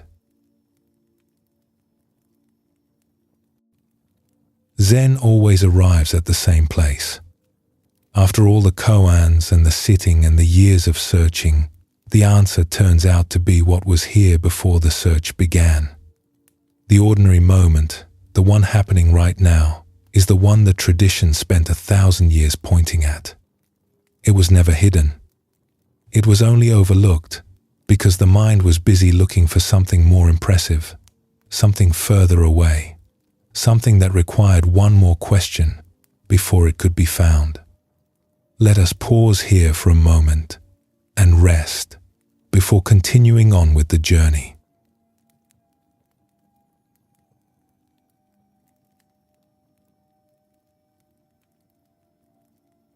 The Buddha had a son named Rahula who became a monk as a young boy. One day the Buddha went to him carrying a water dipper, and after they had talked a while, he pointed to it and asked his son what a mirror is for. Rahula answered that a mirror is for looking at yourself. In the same manner, the Buddha told him, a person should look at their own actions before acting, while acting, and after acting, the same as checking a reflection. He did not tell the boy to be perfect. He told him to keep looking. Looking is the whole heart of Zen.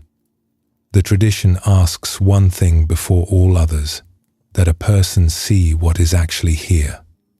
There is reality, and there is everything the mind lays over it, the labels, the verdicts, the stories about what things mean, and almost all human trouble lives in the second layer. A mirror is useful for exactly this reason. It adds nothing and takes nothing away. It has no opinion about what stands in front of it. It simply shows what is there, and what is there, seen plainly, is usually workable, while the story about it is usually the problem. The mirror is hardest to use on ourselves. Eyes point outward. Other people's faults arrive in full daylight, obvious and detailed, complete with explanations of how they came about, while our own stand behind us, out of frame. And judging someone else feels active and satisfying, like work being accomplished, so the mind drifts toward it 100 times a day without ever deciding to. But a judgment is a story, and a story is a substitute for looking. So the practice the Buddha gave his own child was small and endless. Keep turning around, keep checking the reflection, keep trading the story for a look at the real thing. 300 years ago in Japan, a single act of theft held that mirror up before a whole hall of monks, and only one man in the hall looked into it the right way around. There was once a master named Bankai who was loved in a plainer manner than most masters are loved. He gave his talks in the everyday language of the countryside, without ceremony, so that farmers and shopkeepers and grandmothers could understand him as easily as monks could. Enormous crowds came to hear him, people of every school and people of no school at all, and he told them all the same thing, that each of them had been born with an awakened mind already inside, and that nothing needed to be added to them. When Bankei held his great meditation retreats, pupils traveled from every part of Japan to attend. During one of these gatherings, a pupil was caught stealing. The matter was reported to Bankei, and the other students asked that the thief be expelled. Bankei ignored the case. The retreat went on. The accused man stayed in his place in the hall, and the others sat near him and ate beside him and said nothing, though the knowledge of what he had done sat in the room with them. Some time later, the same pupil was caught stealing again. The others brought the matter to Bankei once more, certain that this time something would be done. Again Bankei let it pass, and this time the students grew angry.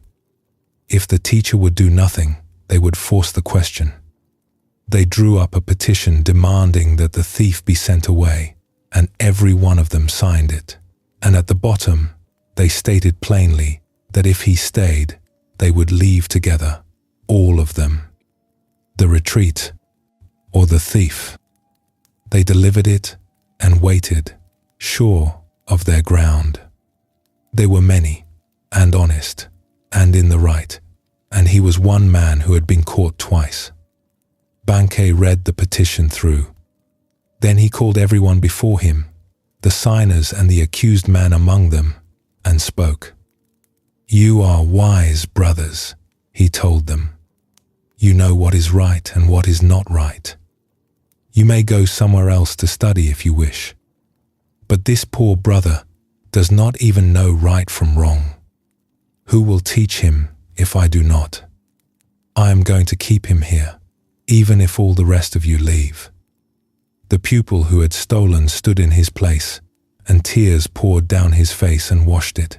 All desire to steal had vanished from him. Everyone in that hall could see the thief's fault. Seeing the wrong in another person was the easy part. It took no wisdom at all, and the petition felt like virtue from the inside. The signers believed they were protecting the retreat and standing up for what was right. Not one of them, as far as the story tells, felt anything but right. Bankei's answer holds no verdict anywhere. It is plain description, from start to finish. You already know right from wrong. This man does not. A teacher teaches. He simply said what was true about each person in the room, and that was enough to end the crisis. The monks had divided the hall into the worthy and the unworthy. Bankei saw it differently. Many students who could manage without him, and one who could not. Seen that way, the man everyone wanted removed was the man with the strongest reason to stay. His silence at the first two reports was part of the same teaching. Bankei never pretended the stealing had not happened, and he never excused it. He simply refused, twice, to treat a struggling man as a problem to be removed. He was waiting for a moment when something better than punishment could reach him, and the petition, without meaning to, finally created it. Then come the tears, and the tears are the real event of the story. Nothing had worked on this man before. He had been caught, shamed, and reported, and none of it touched the stealing, because a person under attack puts everything into defending himself. He was too busy surviving the blame to look at what he was doing. Bankei gave him safety. He was claimed instead of expelled, called brother in the same sentence that named his ignorance, and inside that safety, he could finally afford to look at himself. The tears were the first honest look. A mirror only works for someone who is not bracing for a blow, and Bankei understood that, so he put the blow down first. The Dhammapada says that hatred has never once been ended by hatred, and that only love ends it. The students had tried to end the stealing with condemnation, twice, and the stealing survived. It ended the moment the condemnation was replaced. Nothing about the man's past had changed, and no rule had been softened. What changed was that someone valued him more than the verdict on him, out loud, in front of everyone. The same pattern runs through every house. A child who breaks something and is met with fury learns to hide the next breakage. A child met with steadiness learns to bring things to their parents. A co-worker called out in front of everyone digs in, while the one taken quietly aside can change. People become honest where honesty is safe. Exposure mostly produces better hiding, and the teaching can be turned inward. Most people run the petition against themselves. The voice that reviews the day's failures at night talks like the angry students, listing offenses, demanding someone be thrown out, and the harshness produces the same result it produced in the thief. Defense, hiding, and no change. Bankei's voice is the other option, and it works on ourselves too. This poor brother is still learning. Who will teach him if I turn him out? Change tends to begin the same evening the condemnation stops. 4 pupils of the Tendai school in the days before Zen had come to Japan, were close friends and serious students of meditation. Wanting to deepen their practice, they made a promise to one another. They would keep 7 full days of silence together. For 7 days, not one word. The first day went beautifully. The 4 sat in stillness from morning on, breathing together in the shared room, hearing one another shift and settle. Meals were taken without a word. Requests were managed with a glance or a small gesture, and each surrender of speech felt like a step deeper into the practice. By evening, their meditation felt firm and clear, and each of them privately felt that the 7 days had been a very good idea, and privately felt, too, a little proud of how well he in particular was keeping the vow. Then night came. The oil lamps burned lower and lower until the room was nearly dark. One of the pupils watched the failing light for as long as he could bear it, and at last he called out to a servant in the next room, "Fix those lamps." The second pupil turned to him, astonished. "We are not supposed to say a word," he said. "You two are stupid," said the third. "Why did you talk?" "I am the only one who has not talked," concluded the fourth. The 4 monks fell in a chain, and every link in the chain was the same link. Each one broke the silence in order to point out that someone else had broken it. The first at least failed honestly, over a practical matter of lamps. The second broke the vow to enforce the vow. The third broke it to stand above the first 2. And the fourth, keeping perfect score in the dark all evening, lost everything at the moment of claiming his prize, because announcing that you alone have kept silent is a sentence like any other. His words are the funniest in the story and the most human. He had spent the whole vow watching the others instead of keeping it. The Dhammapada holds a verse that could have been written about that evening. The faults of others are easily seen, it says, while one's own faults are hard to see. A person winnows the faults of others like chaff and hides their own. The 4 monks had set out to practice silence, and within 1 day, the practice had turned into something else, into watching for the failures of the other 3. Their attention had left the mirror and gone out the window, and once attention goes out the window, the vow is already lost, whether or not a word has been spoken yet. The vow itself had a purpose, and the purpose was hearing.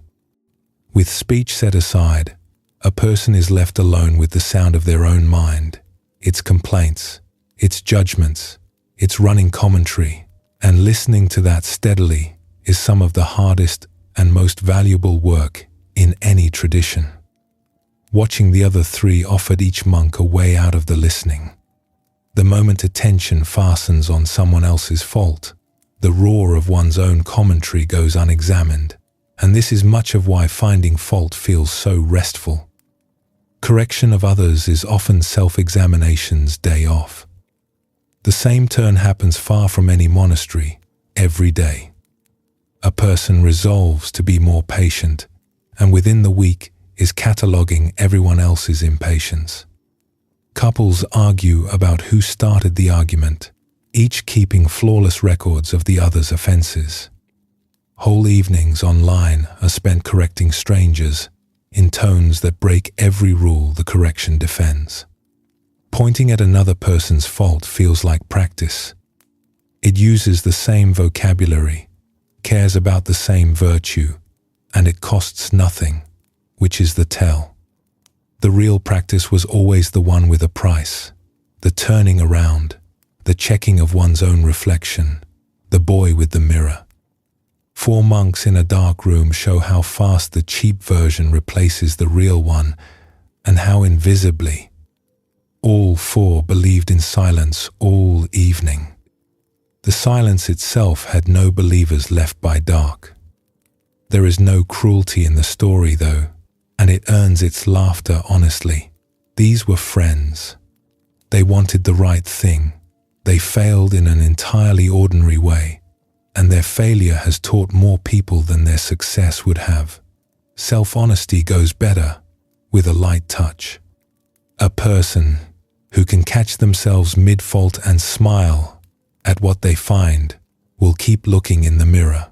A person who dreads what the mirror shows will quietly stop checking and call it progress. The day was full of stories. Stories about other people and what their behavior meant.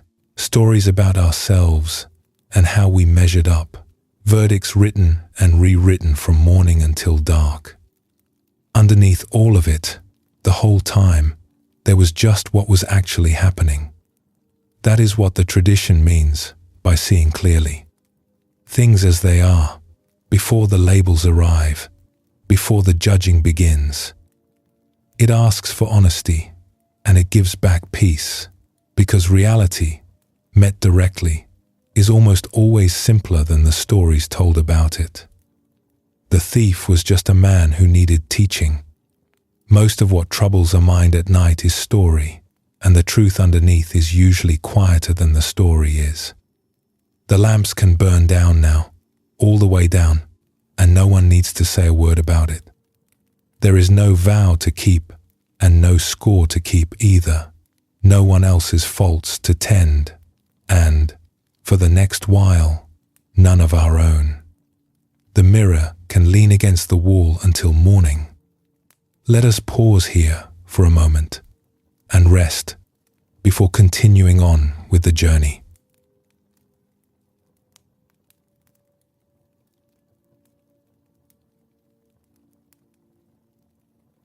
There is a story about Ikkyu, one of the most beloved figures in Japanese Zen, from the days when he was a boy studying in his master's house.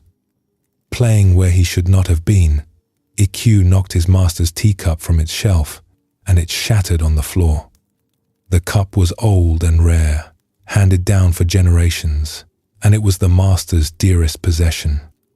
Hearing footsteps, the boy gathered the pieces behind his back, and when the master entered, Ikkyu asked him, "Master, why do people have to die?" "It is natural," the master said.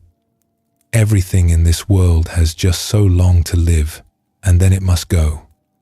Ikkyu brought the pieces out from behind his back. "Master," he said, "it was time for your cup to die." The story gets told for the boy's cleverness, and it stays told for what sits underneath. The master could not be angry, because he had been answered with his own teaching. Everything is just so long. The cup was clay, shaped by hands long gone, and clay returns to pieces sooner or later, whichever shelf it is kept on. The pain of the moment was never really in the cup. It lived in the word treasure, in years of holding one object apart from the flow that carries everything else along. Zen has pointed at this from its very beginning. The oldest poem of the tradition, written by Senkan, its third ancestor, opens by saying that the great way is not difficult for those who do not pick and choose. Grasping is the picking and choosing. The mind selects a few things out of the world, marks them as mine, and sets about defending them against time, and all the defending is wasted, because everything in the world is passing at its own speed, the cups and the shelves and the hands that hold them. Suffering, in the Zen understanding, is not what change does to us. It is what the refusal of change does. None of this is a warning against loving things. Love is an open hand. It enjoys, it cares for, it gives freely. Attachment is love with fear folded into it, the fear of losing, and the fear is what closes the hand. The two feel similar from the inside, and they lead to very different places, because whatever is held with fear gets held tighter and tighter, and the tightness slowly changes both the holder and the held. A story about a nun and a golden statue shows what the closed hand does to the very thing it loves.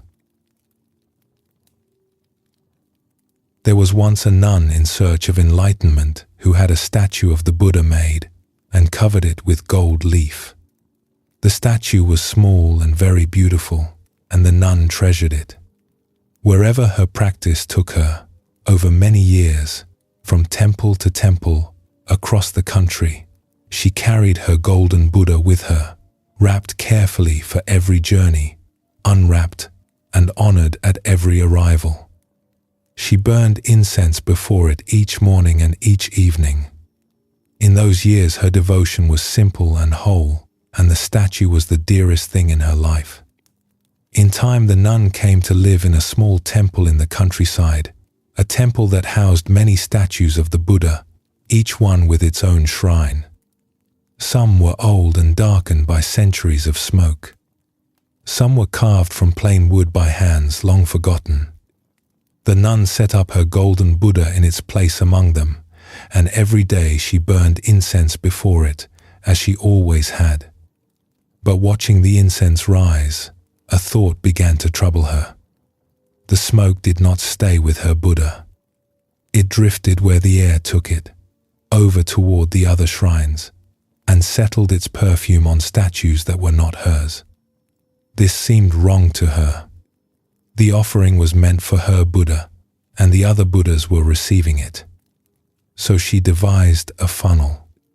She shaped it so that the smoke of her incense would rise through it and reach only the face of her own statue, and none would stray to the others. Every day she burned her offerings this way, and the funnel worked, and no other Buddha in the temple received one thread of her devotion. And day by day, the smoke that was meant for her statue alone did what concentrated smoke does. It stained. The nose of the golden Buddha darkened a little more with each offering, until the beautiful statue she had carried and loved for years wore a black nose, and everyone who saw it could read exactly how it had gotten one. The nun's love was real. Nothing in the story mocks her devotion, and for years that devotion was clean. She cared for the statue, carried it through every move of her life, honored it daily. The trouble arrived with a single small word, the word mine. Her Buddha. Once the statue became a possession, the other statues became rivals, and an offering became something that could be stolen by the wrong nose. It is a strange picture. When said out loud, a woman guarding smoke, and it was invisible to her from the inside, because from the inside, it felt like faithfulness. The funnel is the part of the story that stays with people, and rightly. Nothing from outside damaged the statue. No rival, no thief, no accident. What blackened it was her own devotion, narrowed. Incense that drifts freely through a temple leaves a faint sweetness on everything and harms nothing. The same incense, forced down a single channel, becomes soot. Love works this way too. Spread openly, it blesses whatever it touches.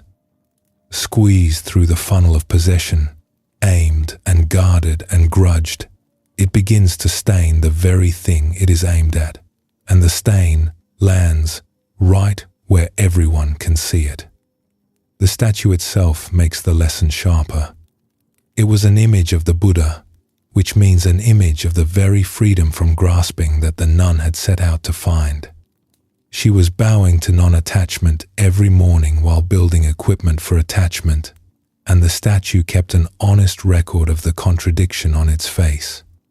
What she loved was never the problem. The Buddha never asked people to love fewer things. The grip was the problem, and the grip always shows eventually, on the statue or in the room or on the faces of the people being held. Underneath her guarding sat the old argument with change. A statue can be scratched, stolen, lost in a fire. A love can fade or wander. Everything precious is precious partly because it can be lost, and attachment responds to that truth by gripping harder, as if enough vigilance could hold one golden thing outside the flow of the world. It never can. The years the nun spent guarding her statue were years the statue was aging anyway, as she was, as the temple was. Every treasured cup is already on its way to the floor. The choice was never between keeping and losing. It was between holding openly for the time given or spending that same time in the guarding, and the guarding is how the time gets lost. The funnel has many versions today, and most of them are built from love. A partner is adored and also watched, questioned about every friendship, until the closeness starts to feel like a cage. A parent loves a child but allows only one path for them, one career, one kind of life, and the child slowly bends and darkens under all that narrow attention. A friend is guarded so jealously against other friends that the friendship itself begins to strain. In every case, the love is real. The fear inside it is what does the damage. And the one holding the funnel never sees a funnel. From the inside, it all feels like devotion. That was the nun's condition exactly. Attachment rarely announces itself. It feels like caring more while the nose blackens. There is a simple test for telling the two apart. Love wants to share what it loves. Grasping wants to keep it for itself. In her early years, the nun would have been happy for the incense to reach every statue in the hall. When that gladness returns, love has opened its hand again. A master named Seisetsu taught at the great Engaku temple in Kamakura. His teaching drew more and more students, until the hall where they gathered was crowded past its limits, and Seisetsu made it known that a larger hall would have to be built. A wealthy merchant named Umezu heard of this and decided to fund the building himself. He counted out 500 pieces of gold, a fortune, enough to build the hall and more, and he carried the sack to the temple personally and presented it to Seisetsu. "All right," said Seisetsu. "I will take it." He set the sack aside and returned to his affairs. Umezu remained where he was, and the longer he stood there, the more dissatisfied he grew. A man could live a full year on 3 pieces of gold. He had just handed over 500, and he had been received as if he had delivered a basket of vegetables. "In that sack are 500 pieces of gold," Umezu said. "You told me that before," Seisetsu answered. "Even for a wealthy merchant," said Umezu, 500 pieces of gold is a great deal of money. "Do you want me to thank you for it?" asked Seisetsu. "You ought to," said Umezu. Seisetsu looked at him without unkindness. Should the giver not be the one who is thankful? Umezu had no answer to that. He bowed and left the temple and walked the long road home with the question. His pockets were lighter by a fortune, and somewhere along the way he noticed that the rest of him felt lighter too. The gold had been his to guard for years, to count, to keep safe, to think about.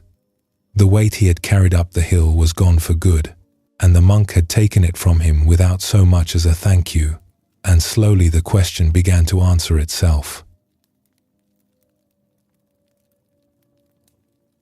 Umezu's generosity was real. He truly gave the money, the hall truly got built, and by every outward measure he did a fine thing. But he arrived at the temple carrying 2 items, a sack of gold and an unwritten bill, and the bill said, "In exchange, I am owed gratitude." Seisetsu took the gold and set the bill aside, and Umezu's growing irritation showed how much weight the bill had been carrying. A pure gift leaves the giver with nothing to wait around for. Umezu stood there waiting.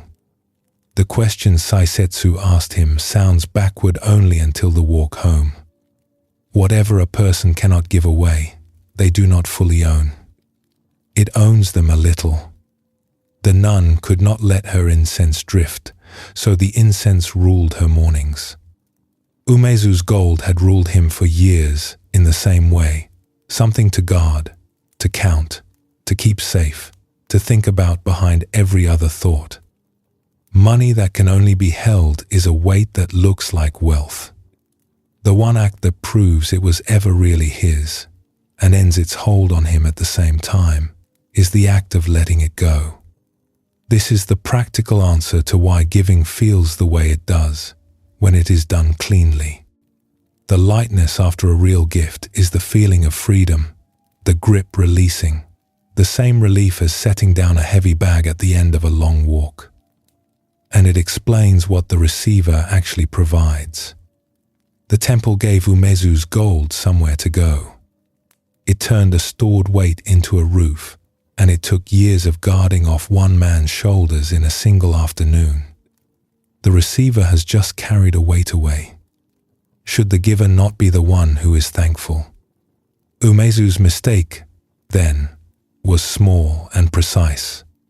He opened his hand and closed it again in the same hour.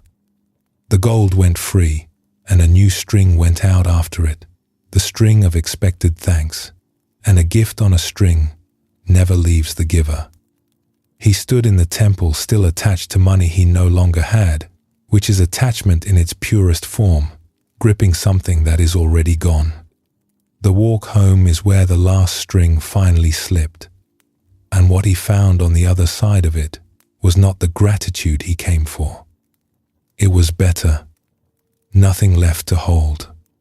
The string shows up all through ordinary life. Favors are done and then remembered forever by the one who did them. Help arrives with the words, "After everything I have done for you," waiting somewhere behind it. Couples keep silent records of who gave more, and the records turn every kindness into a loan that never closes. None of these gifts ever leave. The giver holds the line, tracks the debt, waits to be paid in appreciation, and so carries every gift they have ever given, which is a heavy way to walk around. And everyone has met the other kind of giver, the person who helps and genuinely forgets about it, who is surprised when reminded years later. Their gifts went out with no string, so they carry nothing, and it shows. The lightest people anyone knows are usually the ones who give this way. The Diamond Sutra, the text at the very heart of Zen, describes the fully open version. The purest gift, it says, is given without holding on to any idea of a giver, a receiver, or a gift. Nothing sticks anywhere. The hand opens, the gold moves, the hand closes empty, and the whole event leaves no more trace than water poured into a river. That is the direction Umezu was walking by the time he reached home, one string lighter, a rich man at last. The teaching underneath both stories can be said in a few words. Everything has just so long, and nothing held ever truly belonged to anyone. So things can be loved while they are here, and given while there is someone to give to, and released the moment they leave the hand. Whatever was given today, effort, patience, care, it can be left given now, with no receipt kept. The lightness that follows is the open hand, felt from the inside. Let us pause here for a moment and rest before continuing on with the journey.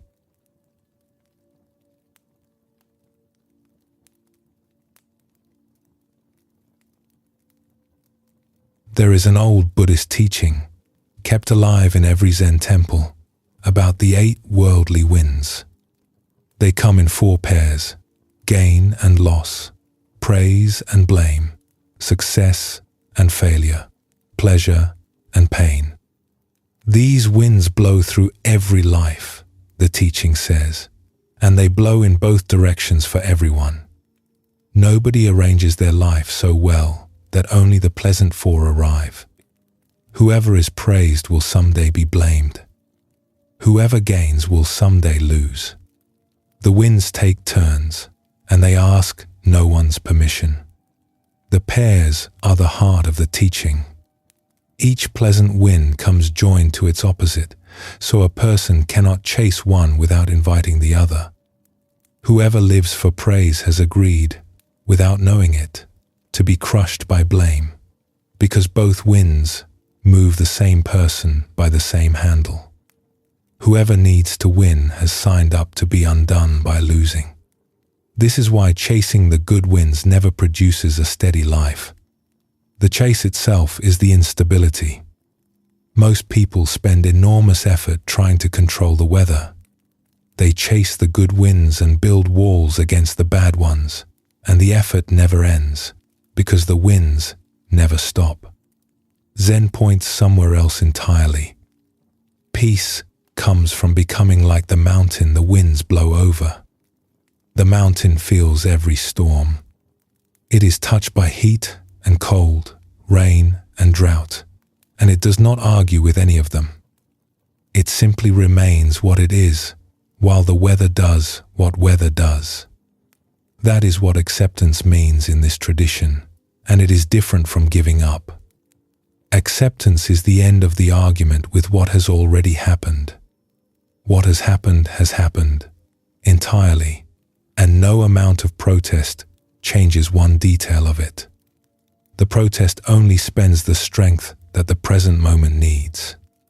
A person who stops arguing with reality is free to actually respond to it. And this is the surprise inside the teaching. The accepting people turn out to be the effective ones.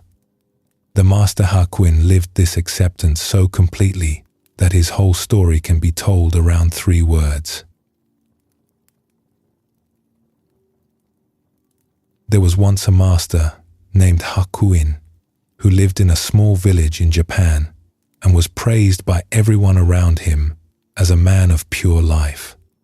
People trusted him completely, brought him their troubles, and spoke his name with respect. Near his temple lived a beautiful young woman whose parents ran the village food store. One day, her parents discovered that she was pregnant.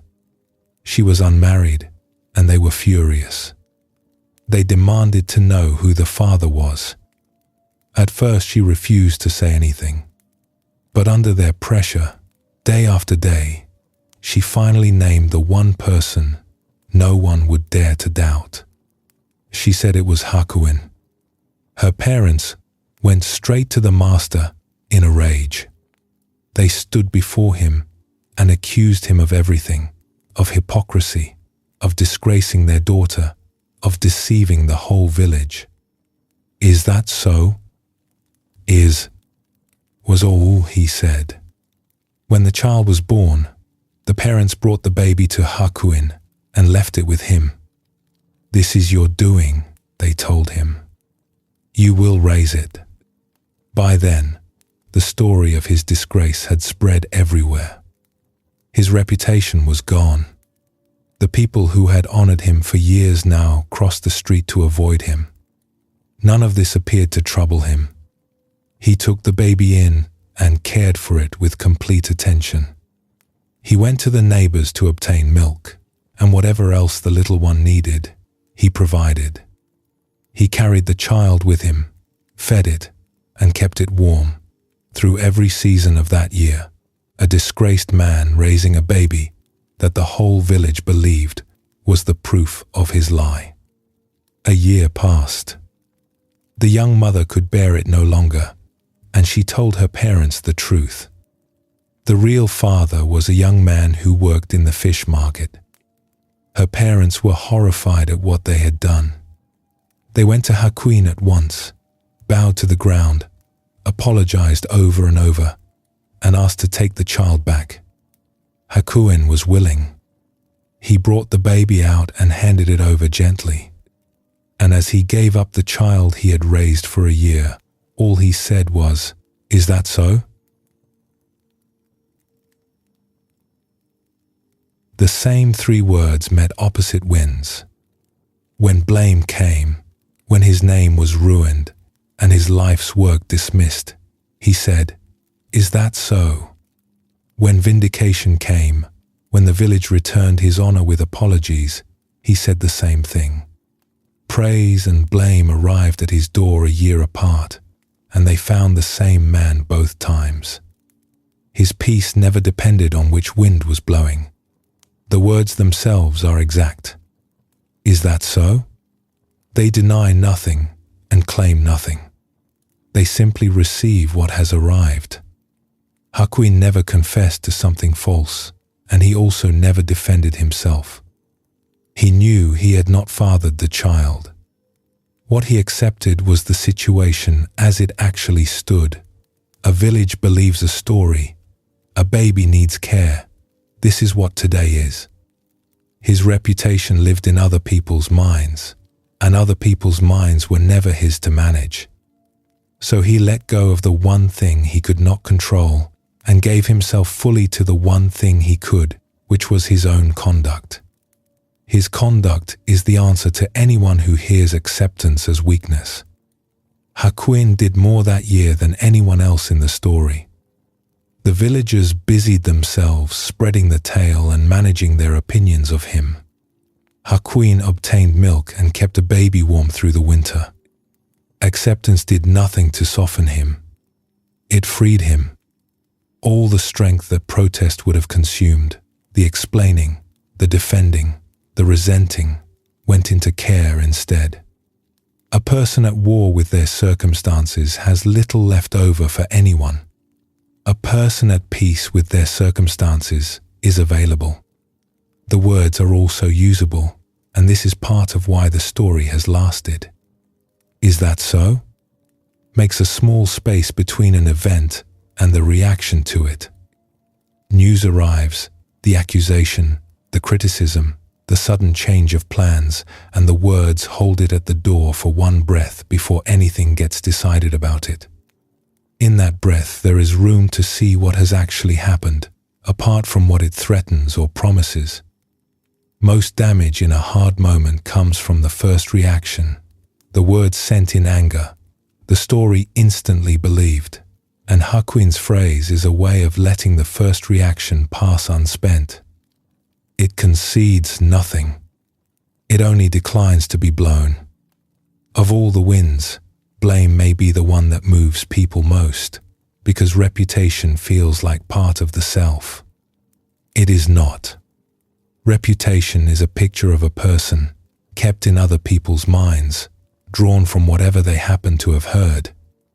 Hakuin watched his picture destroyed and then restored, and treated both events the same, because he understood the picture was never him. The man himself was in his temple the whole time, unchanged, doing his work. Today the pictures multiply, held by strangers, passed along faster than any village could pass them, and the teaching holds exactly as it did. What others believe about a person is weather.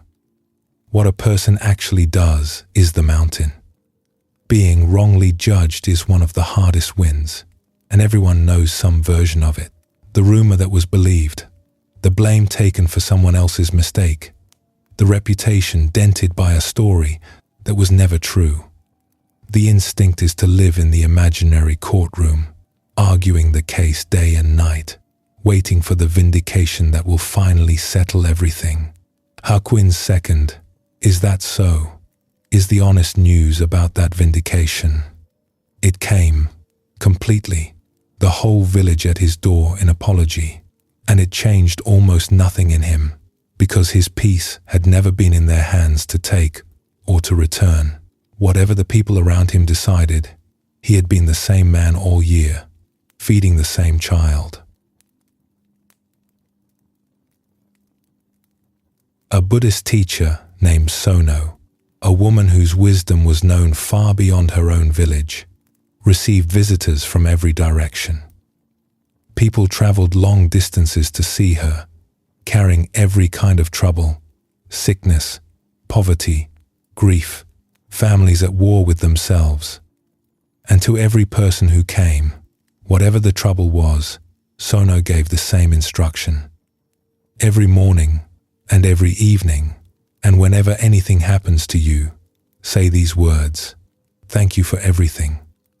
I have no complaint whatsoever." One man who received this instruction went home and did exactly as she said. Every morning he said the words. Every evening he said the words. He said them through good harvests and bad ones, through an illness, through quarrels in his family, faithfully, for an entire year. And at the end of the year he was as unhappy as the day he began. He traveled back to Sono in frustration. "I have said the words every morning and every evening for a year," he told her. "I have said them exactly as you taught me, and nothing has changed. I am the same selfish, restless person I was before. What should I do now?" Sono answered at once, "Thank you for everything.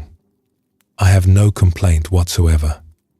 The man stood there, and the words went through him, and something in him opened. He understood at last, and he went home with a peaceful heart. The phrase sounds impossible at first hearing because everyone has complaints. Some complaints are even fair. Sono knew this, and the phrase was never a claim that everything is fine.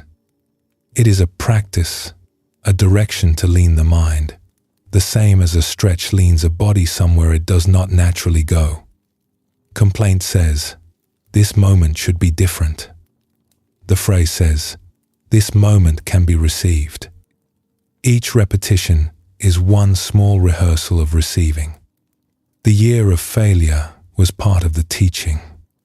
The man had said the words 10,000 times, but he had been saying them as a bargain. Gratitude was his payment, and change was the goods he expected in return: a better self, a happier life, delivered within a reasonable time. When the goods failed to arrive, he went back to complain, and his complaint gave him away. He had practiced saying there is nothing wrong with this moment for a full year, while privately holding one great exception: himself, and his unchanged, unsatisfying self was the one thing he had never stopped complaining about. So Sono answered his complaint with the phrase, and this time it landed, because this time it was pointed at the one place he had left out. Thank you for everything includes the disappointing year. It includes the practice that seems to be failing, and the restlessness that has not gone away, and the self that is still selfish after all that effort. He had been waiting to become someone he could approve of before he accepted himself, and her answer removed the waiting. Acceptance that comes with conditions is still complaint, only quieter. When the last condition dropped, the peace he had been practicing toward turned out to be available on the spot. Sono taught thank you, and she could have taught something cooler, a phrase like, "I accept this." But tolerating a moment still keeps it at a distance. Thanking it takes it in. Zen leans on gratitude for exactly this reason, because gratitude is acceptance completed, the mind receiving what is here as something given rather than something inflicted. Nobody manages that all day. The practice only asks for it twice, morning and evening, and lets the leaning do its slow work. It is striking that Sono gave the same instruction to everyone. Sickness, poverty, grief, family trouble, all of it received one prescription.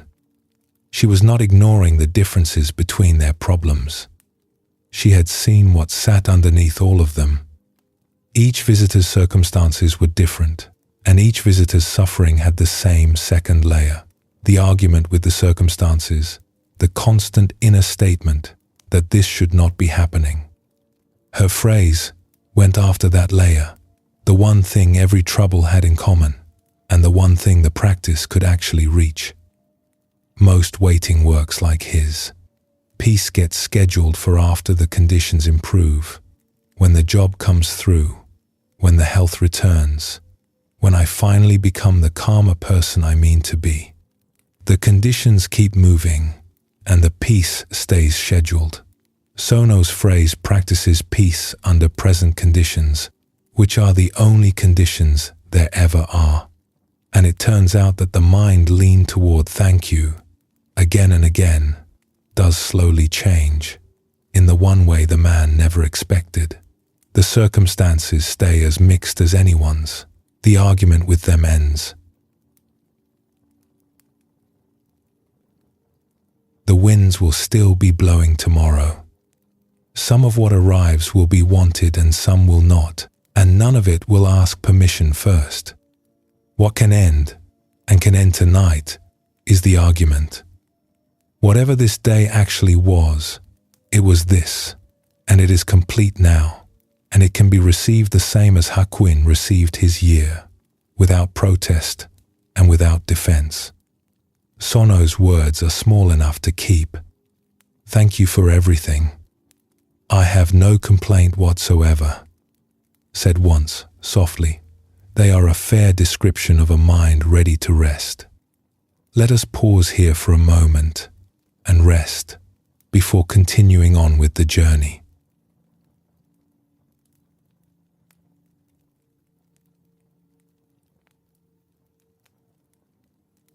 In the Buddhist tradition, generosity is listed as the first of the 6 perfections, the qualities a person practices on the path to awakening.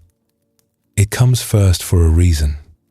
The other 5, patience, effort, discipline, meditation, and wisdom, all begin with an unclenching, a willingness to let something move outward, and generosity is that willingness in its simplest form.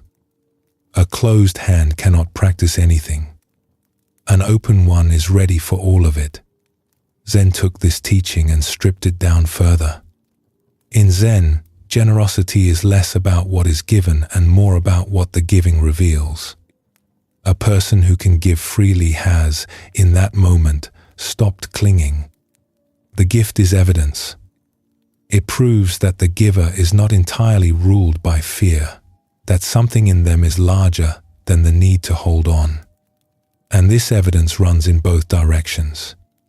Giving teaches the giver, each time, that less is survivable, that the fist was never keeping them safe, and that the world met with open hands is a friendlier place than the world met with closed ones.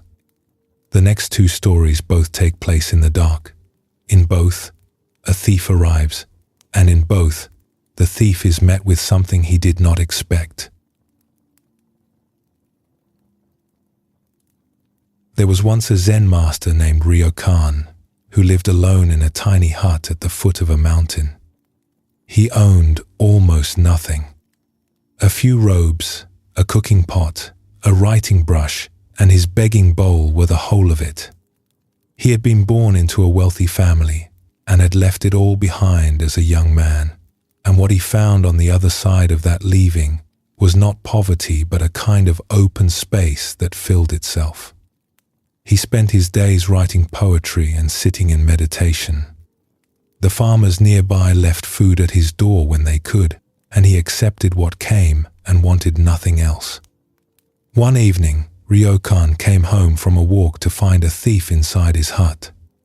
The man was searching everywhere, turning over the few things Ryokan had, pulling his robes off their hook, checking under the mat where a person might hide coins. But the hut was so bare that there was nothing to steal.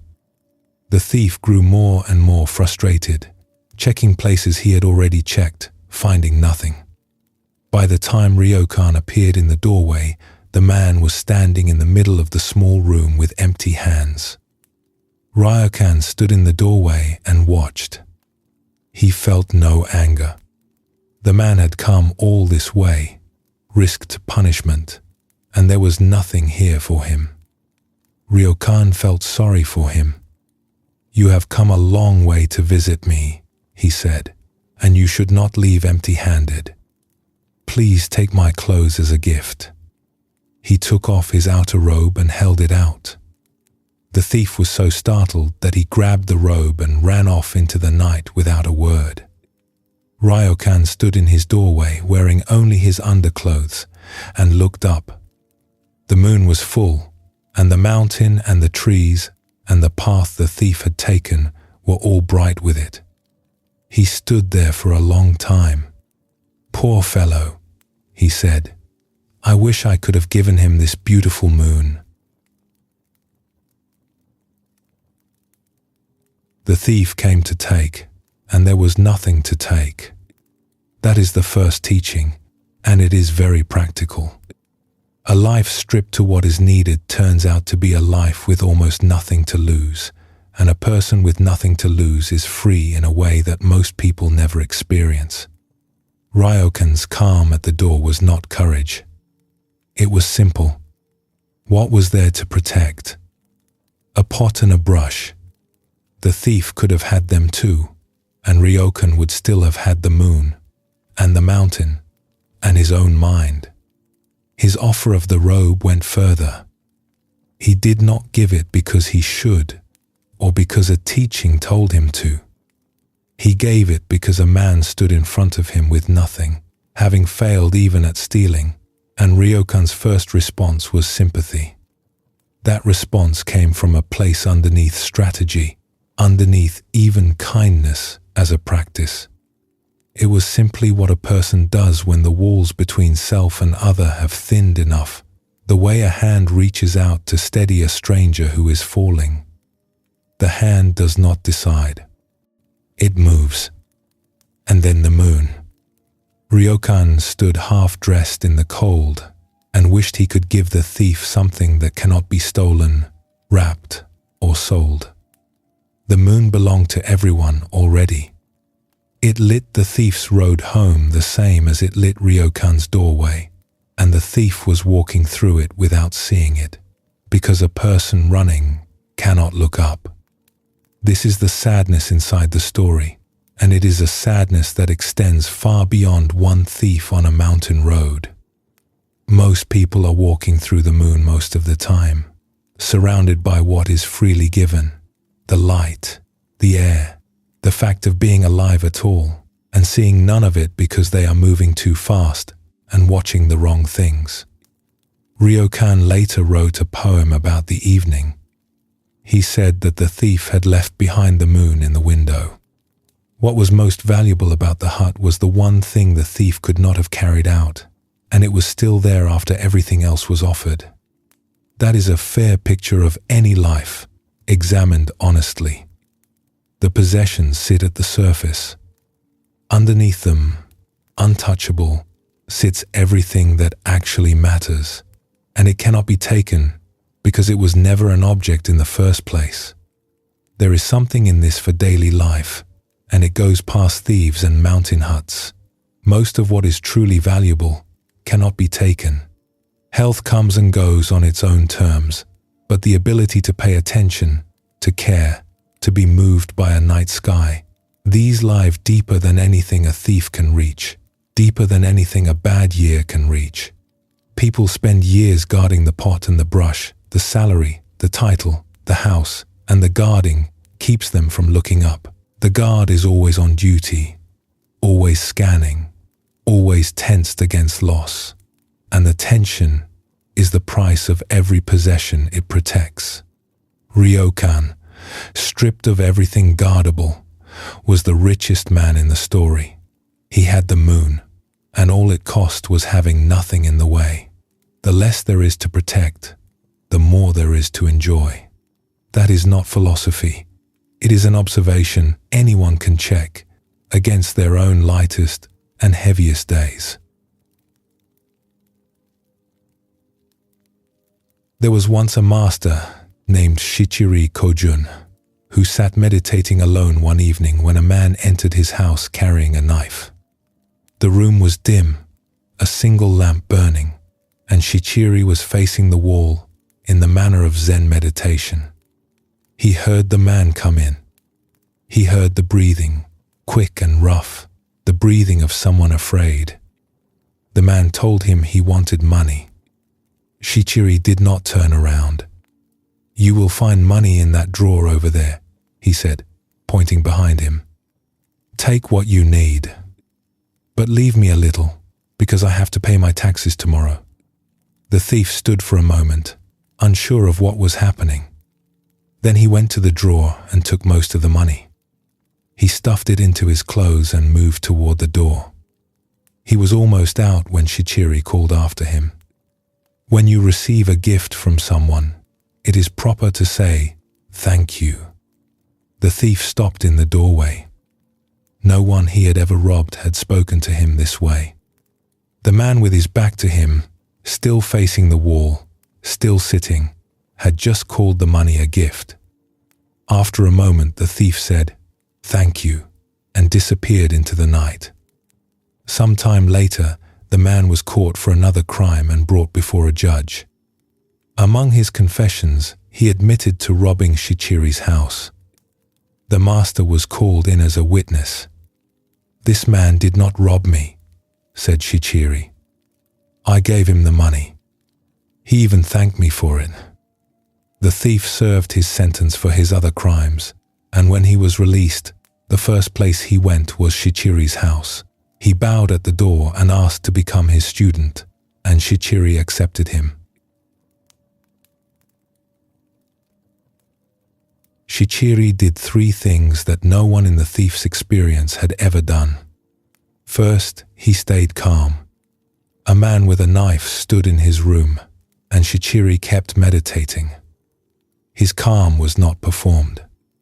He simply did not stop what he was doing, in the same way Ryokan simply did not stop being himself. Fear requires a self that feels threatened, and whatever Shichiri was resting in during his meditation was larger than the situation. Second, he reframed the entire event.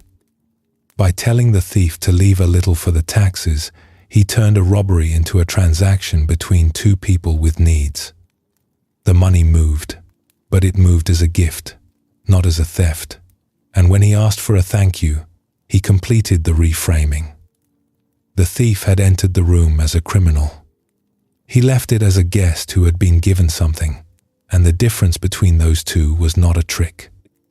Shichiri meant it. At the trial, he said under oath that no robbery had taken place, because, in his experience of the evening, none had. Third, and this is what brought the man back after prison, Shichiri saw him. Not the knife, not the crime, not the category of thief. He saw a person in need, and he responded to the person. The world sorted the man into criminal, and Shichiri sorted him into guest, and the second sorting saved him. The man spent his prison sentence with a memory that did not fit anywhere in his understanding of the world. He had entered a room with a knife, and the man in the room had pointed to the drawer and asked only that the taxes be covered. He had been defended under oath by the person he had threatened. Nothing in the thief's life had prepared him for any of this, and unprepared people do not forget.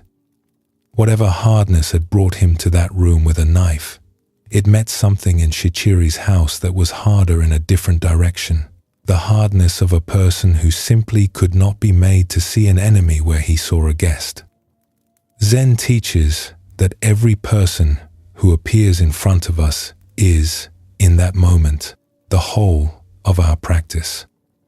The difficult colleague, the rude stranger, the person whose arrival disrupts the plan. Each one can be met as a threat or as a guest, and the difference is entirely in the one doing the meeting. Both stories tonight show what happens when a person is met with openness. The thief at Ryokan's hut left with a robe and a memory of a man standing in the moonlight wishing he could give more. The thief at Shichiri's house left with money and the strange instruction to say thank you for it, and later heard his own victim testify under oath that no crime had taken place. Both men were changed, because most people have never been received that way, and the experience reaches somewhere that punishment and rejection never will. There is an old Zen saying that a person who is a friend to all the world is a friend to himself. Ryokan and Shichiri show what this looks like in practice. Neither man had to think about how to respond. A lifetime of unclenching had made the response as natural as breathing. The thief was already the guest before he arrived, because there were no strangers left in their world. Ryokan wished he could give the thief the moon, and in a way he did. Something in generosity lights the road for everyone it touches. The thief who returned to Shichiri's door as a student had been carrying that evening in prison for months, turning it over, unable to understand why a man he had threatened would call him a guest. Understanding found him slowly, the way the moon finds a road when the clouds move. Generosity in the Zen understanding is not a sacrifice. It is what happens naturally when a person sees clearly that the walls between self and other were never as solid as they looked. The robe was easy to give because Ryokan did not need it more than the man in front of him. The money was easy to give because Shichiri did not hold it tighter than he held his own peace. In both cases, what stayed with the giver mattered more than what left. The moon is out there somewhere tonight, whether anyone can see it or not. It belongs to no one, which is why it belongs to everyone.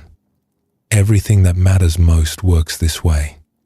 It cannot be stolen, and it does not need guarding, and there is nothing to do about it except look up. Let us pause here for a moment and rest before continuing on with the journey.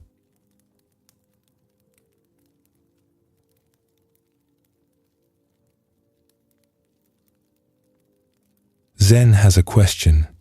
It asks students early on, what is your original face? The face you had before your parents were born. The question sounds strange, and it is meant to. It cannot be answered with thinking, because thinking always adds something, a concept, a memory, a description, and the question is asking about what is here before anything is added. The original face is the mind before it started telling itself stories about the mind. It is awareness itself, bare and open, the kind that exists in the half second before a person remembers their name upon waking. Every tradition has a word for this. Zen calls it original mind, or beginner's mind, or just this. The Buddha called it suchness, the quality of things being exactly what they are. Whatever name it gets, the experience is the same, and it is not exotic. It is the most ordinary thing in the world, so ordinary that it gets overlooked 1,000 times a day, because the mind is always reaching past it towards something more interesting. A person stands at the window and sees the sky, and for one breath, the sky is just the sky, complete, needing nothing from the person seeing it. Then the thinking starts. What time is it? What is the weather doing? I should have called her back. And the sky disappears behind the thoughts. The sky did not move. Attention did. The sky is still there, the same sky, but now it is behind a screen of thinking, and the person at the window is no longer at the window. They are in yesterday's conversation, or tomorrow's meeting, or the argument they keep rehearsing. The body stays at the window. The mind left a long time ago. The whole of Zen practice, every koan, every hour of sitting, every story told in this tradition, points back to that breath before the thinking starts. Two very old stories show what it looks like when someone catches it. This is the story of how Zen began. One day the Buddha sat before a large gathering of his followers on Vulture Peak. They had come to hear him teach. He was expected to speak, and the assembly waited in silence for him to begin. The Buddha did not speak. Instead, he reached down and picked up a single flower. He held it up before the assembly, and he said nothing. He simply held the flower and looked at them. The gathering was confused. The monks looked at one another. Some frowned. Some tried to work out the meaning. Was the flower a symbol? Was there a lesson hidden in it? The greatest scholars in the assembly searched their learning for an explanation, and the more they searched, the further away they moved from what was happening, which was a man holding a flower. Only one person in the assembly responded. A monk named Mahakasyapa, sitting somewhere in the crowd, looked at the Buddha holding the flower and smiled. That was all. He did not speak. He did not stand up. He smiled. The Buddha saw the smile and said, "I have the treasury of the true teaching, the heart of the formless, the true form of the formless, and the gate of wisdom. It is not built on words. It is a special transmission outside the scriptures. I entrust it to Mahakasyapa." And that, the tradition says, is where Zen began.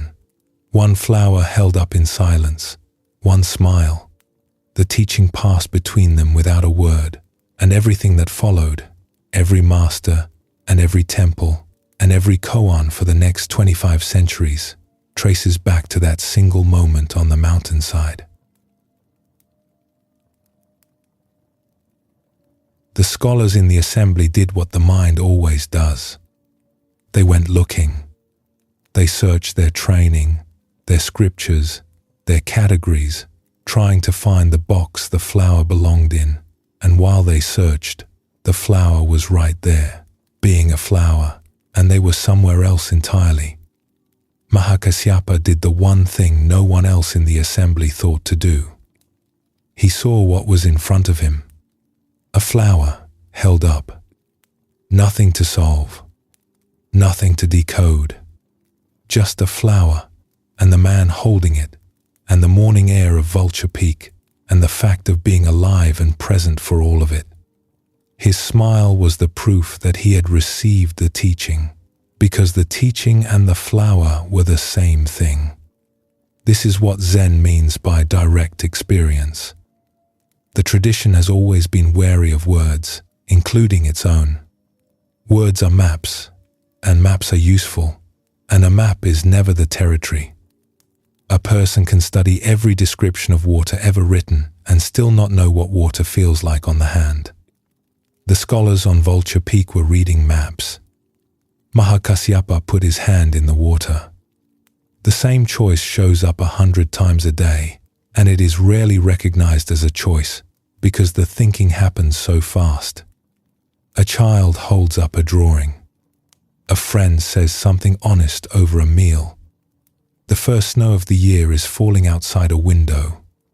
Each of these is a flower being held up, and in each case there are two possible responses, the one that meets the moment directly, and the one that immediately begins processing it, categorizing it, comparing it to other moments, pulling it apart for meaning. The first response is presence. The second is useful in its place, but it always arrives at the cost of the moment it is analyzing, because the analysis replaces the experience and does not even know it has done so. Mahakasyapa's smile contained no analysis. It was the response of a mind with nothing between itself and what it saw. Zen calls this mind-to-mind transmission, and the phrase can sound mystical, but the experience is available to anyone who has ever locked eyes with a person and understood something without a word being spoken. A mother and her child do it daily. Old friends do it across a room.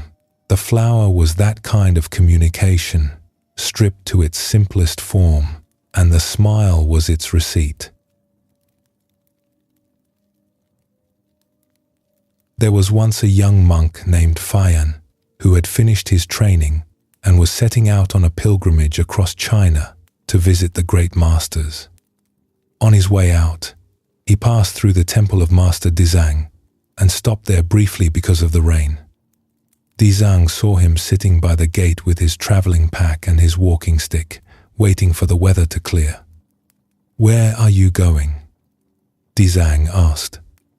"On pilgrimage," said Fayan. "What is the purpose of your pilgrimage?" Fayan paused. He was a well-trained monk.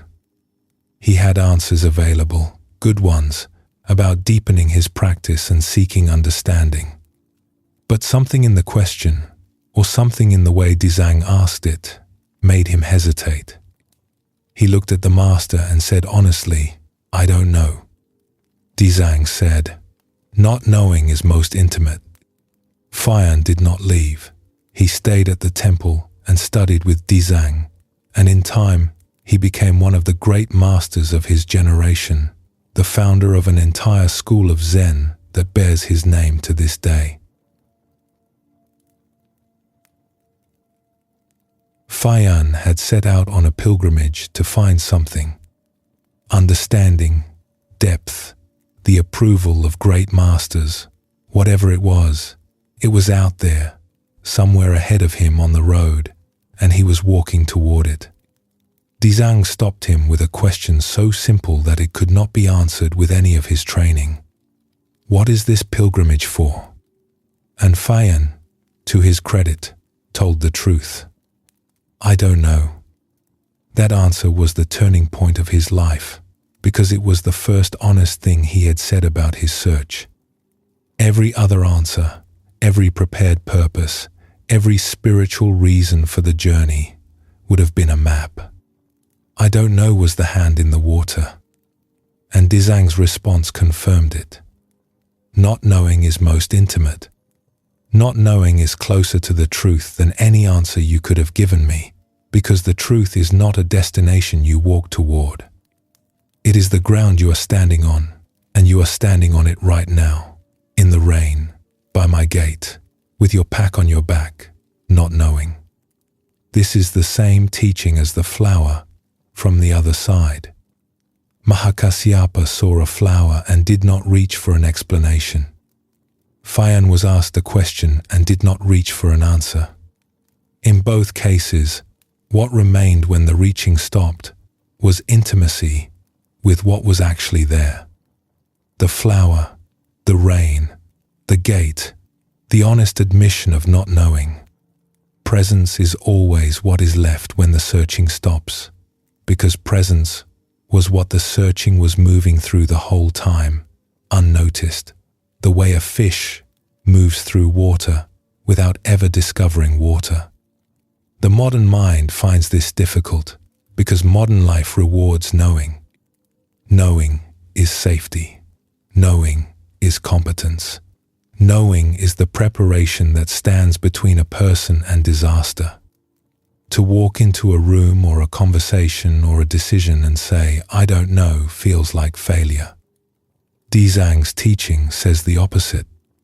The moments of deepest connection in any life are almost always moments when the knowing stopped. Falling in love. Hearing music that makes the mind go still. Standing in a place so vast that all the categories fall away, and what is left is just eyes, open, receiving.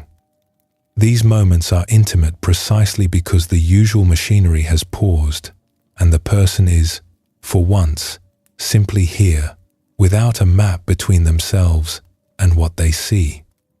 Fayan stayed. That is the last and most practical detail. He had been on his way somewhere else, convinced that what he needed was further down the road, and a sentence from a teacher he had not planned to visit stopped him in his tracks. What he had been looking for was not ahead of him. It was underneath him, and beside him, and in the rain falling on the gate, and it had been there the whole time. The pilgrimage ended at its first stop, because the first stop turned out to be the destination. The school he later founded, the Fayan School, became one of the 5 great houses of Chinese Zen, and all of it grew from one honest sentence spoken in the rain. I don't know. Zen always arrives at the same place. After all the koans and the sitting and the years of searching, the answer turns out to be what was here before the search began. The ordinary moment, the one happening right now, was what the tradition spent 1,000 years pointing at. It was never hidden. It was only overlooked because the mind was busy looking for something more impressive, something further away, something that required one more question before it could be found. The original face is not far away. It is what is here when the searching rests, when the maps are folded, when the pilgrim sets down his pack and sits where he is. A flower is just a flower. Rain is just rain. And this moment, this one, needs nothing added to it. There is nothing left to look for tonight. The searching can rest, the questions can rest, and the one asking them can rest too. Whatever understanding arrived, it arrived. Whatever did not, it will come in its own time, without effort, the way morning comes. For now, this is enough. The mind can be where the body is, here, still, present, needing nothing more. Sleep well, and thank you for joining us here at Midnight Monk.